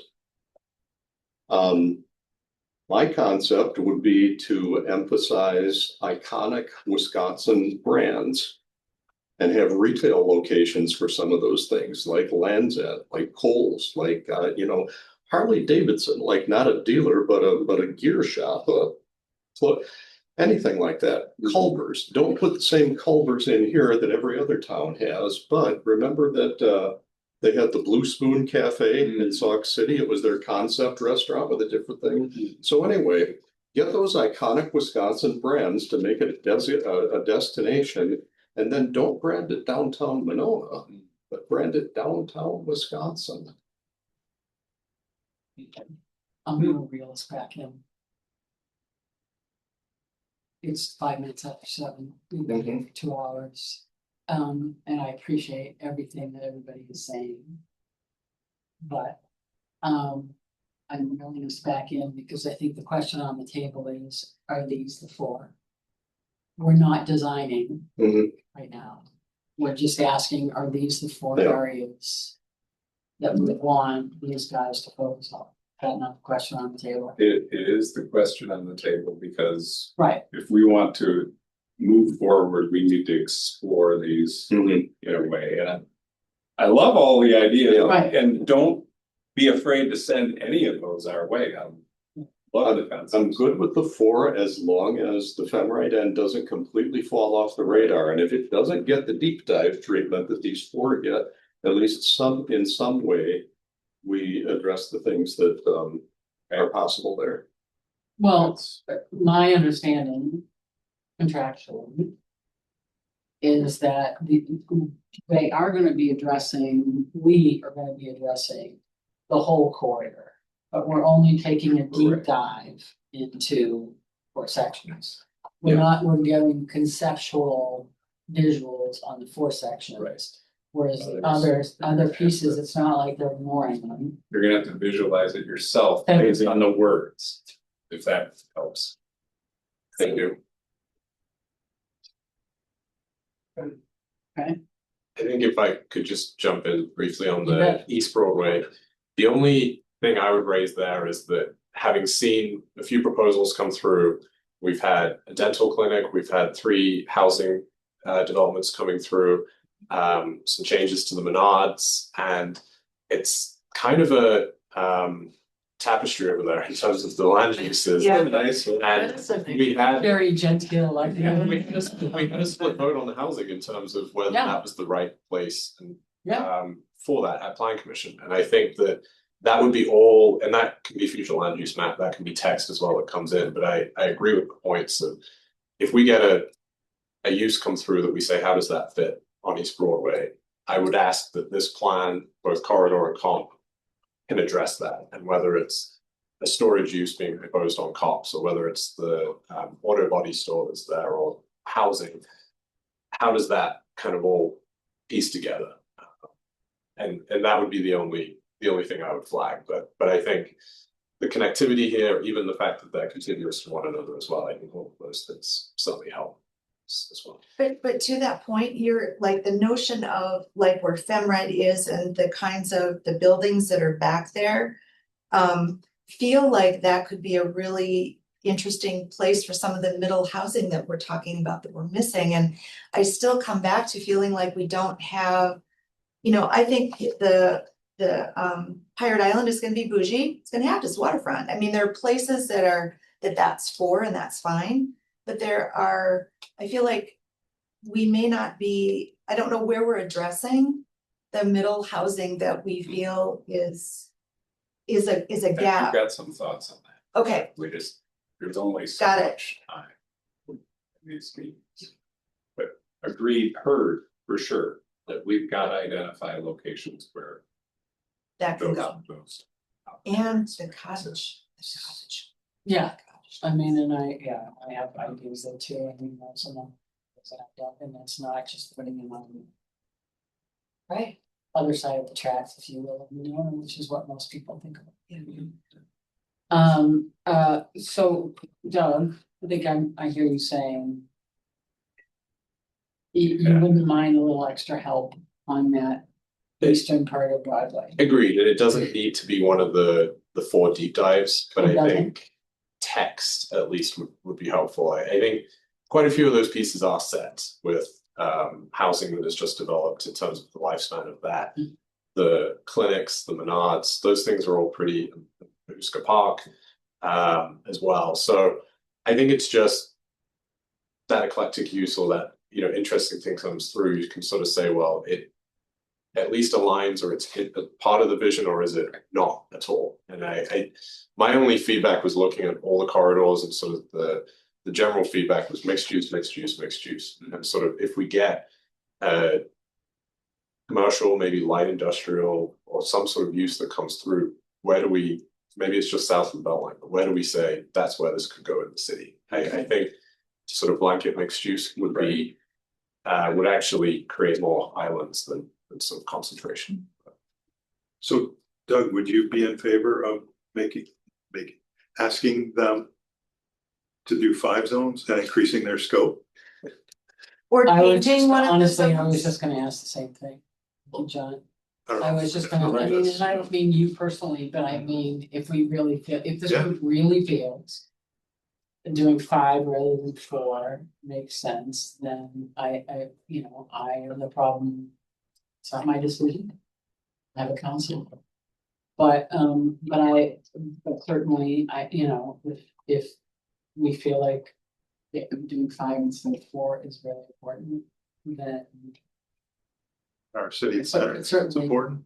Right, exactly. You know. Or Exactly. ultimately, is there one of the 4 that is there now that you feel is less important than the East Broadway component? Would you switch something else out?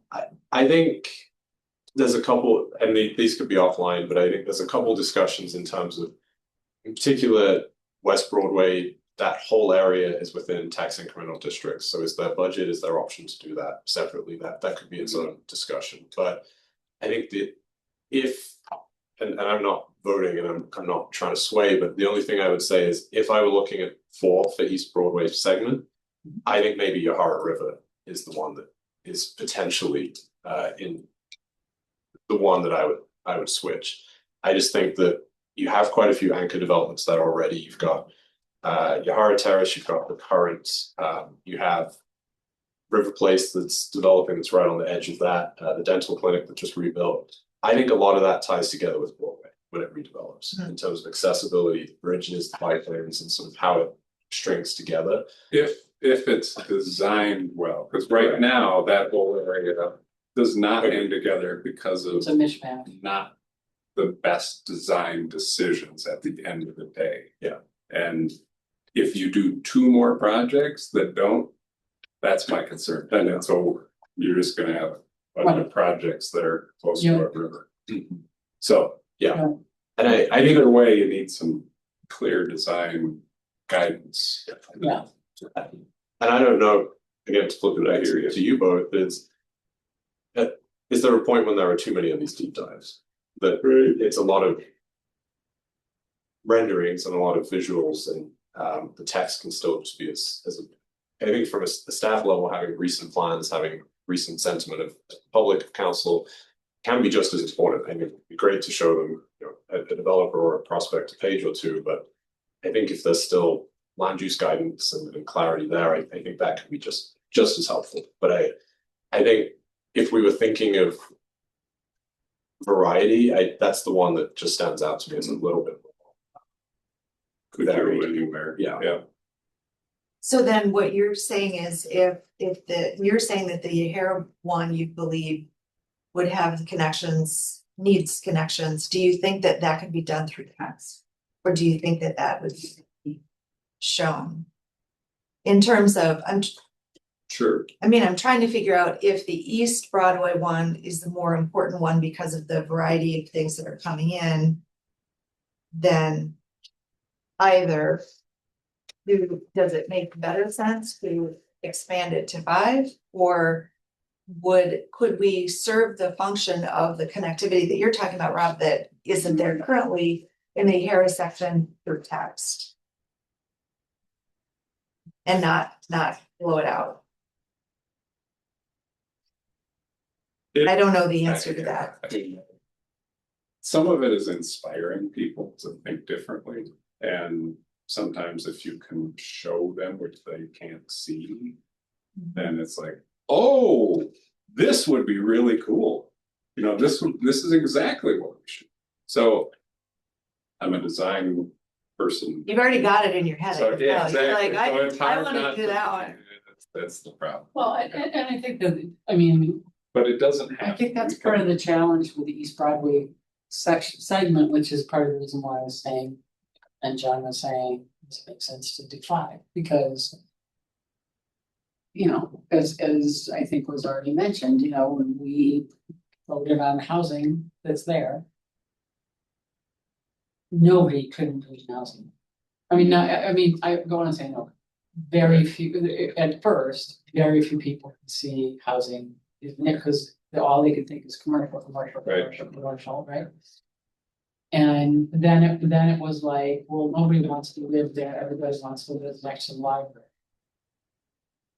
I could say a lot about that, but but it's not really, it's immaterial, but the point is that, like, you know, he's not kidding, his neighborhood is beautiful. Most people, I've been willing to bet probably 50% of the people in Menard don't even know it exists. And in the survey and the public Right. comments where Right. people talk about that area, I saw a number of comments that, oh, well, that's a great place to put industrial and factories because there's nothing else there. Right, And when Bert Slindy comes in with an auto body shop or a self-storage warehouse, he says, well, yeah, it's right across from those self-storage warehouses. It's perfect. right. Nobody sees that this is like the nucleus of what could be a much better neighborhood than it already is. The Aldo Leopold Nature Center, Yeah. like, Yeah.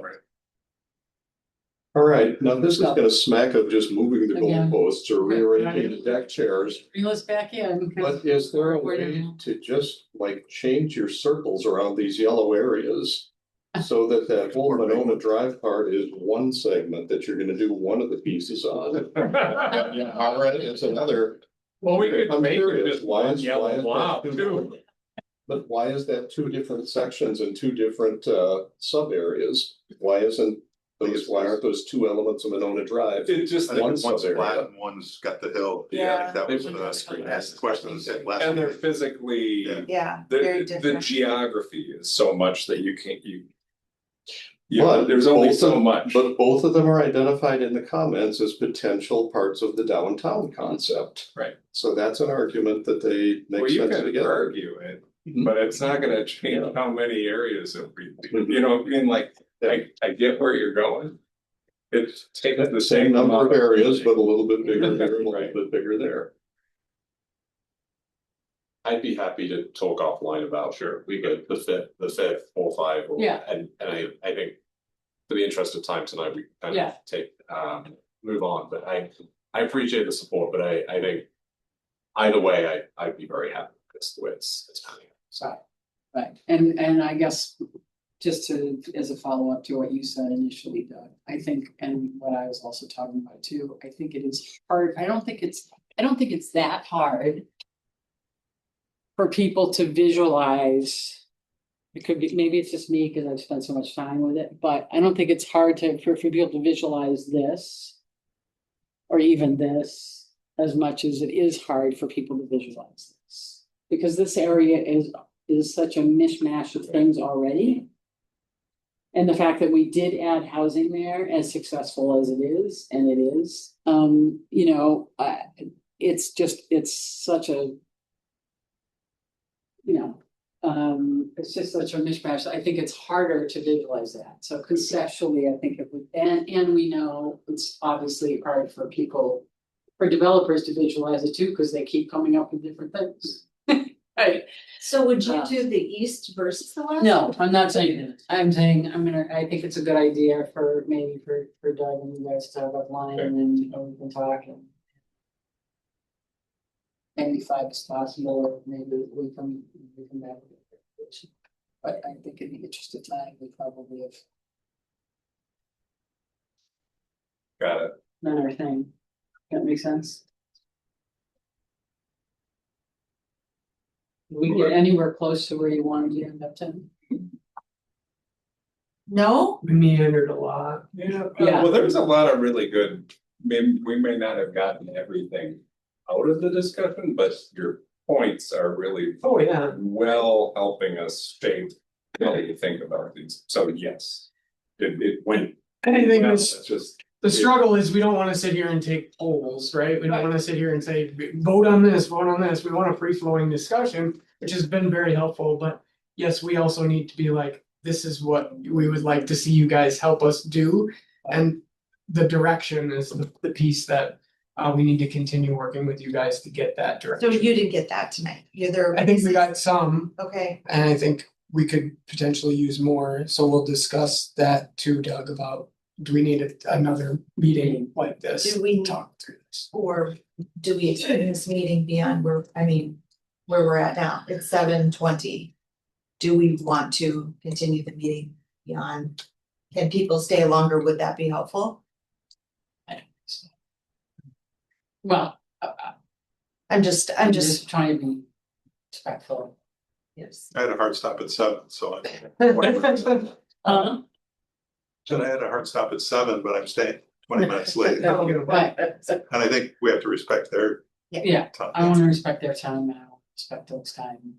So, And I think we have 4 absences right now as well, so if Exactly. you were to, exactly, I think the housing, not to speak for consultants here, but I think the housing discussion is gonna be a big one. And it's something that I think closer to full attendance would be really helpful for, so I think if we talk about how another meeting may look or something may shape, I think framing that discussion with more in attendance as well, I think would be really helpful.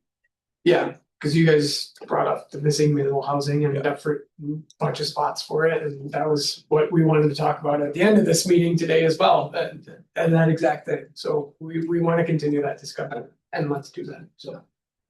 yeah, I think we'll probably. I don't wanna and we talked about. To try to do all of this, and we can do it, but it's gonna take a swing here on these corridors. Yeah. Plus the housing piece there's gonna be a lot of decisions that people are gonna need to make without a whole lot of deliberation, which is gonna be hard. You know what I mean? Based on what we're trying to do, but it's relatively short of time stacked together. So we'll do, so this today was really good. I Absolutely. think it really was great. helpful, so I think we can work together, the three of us, and try to like, okay, so we think we have pretty good grounding on boom, boom, boom, boom.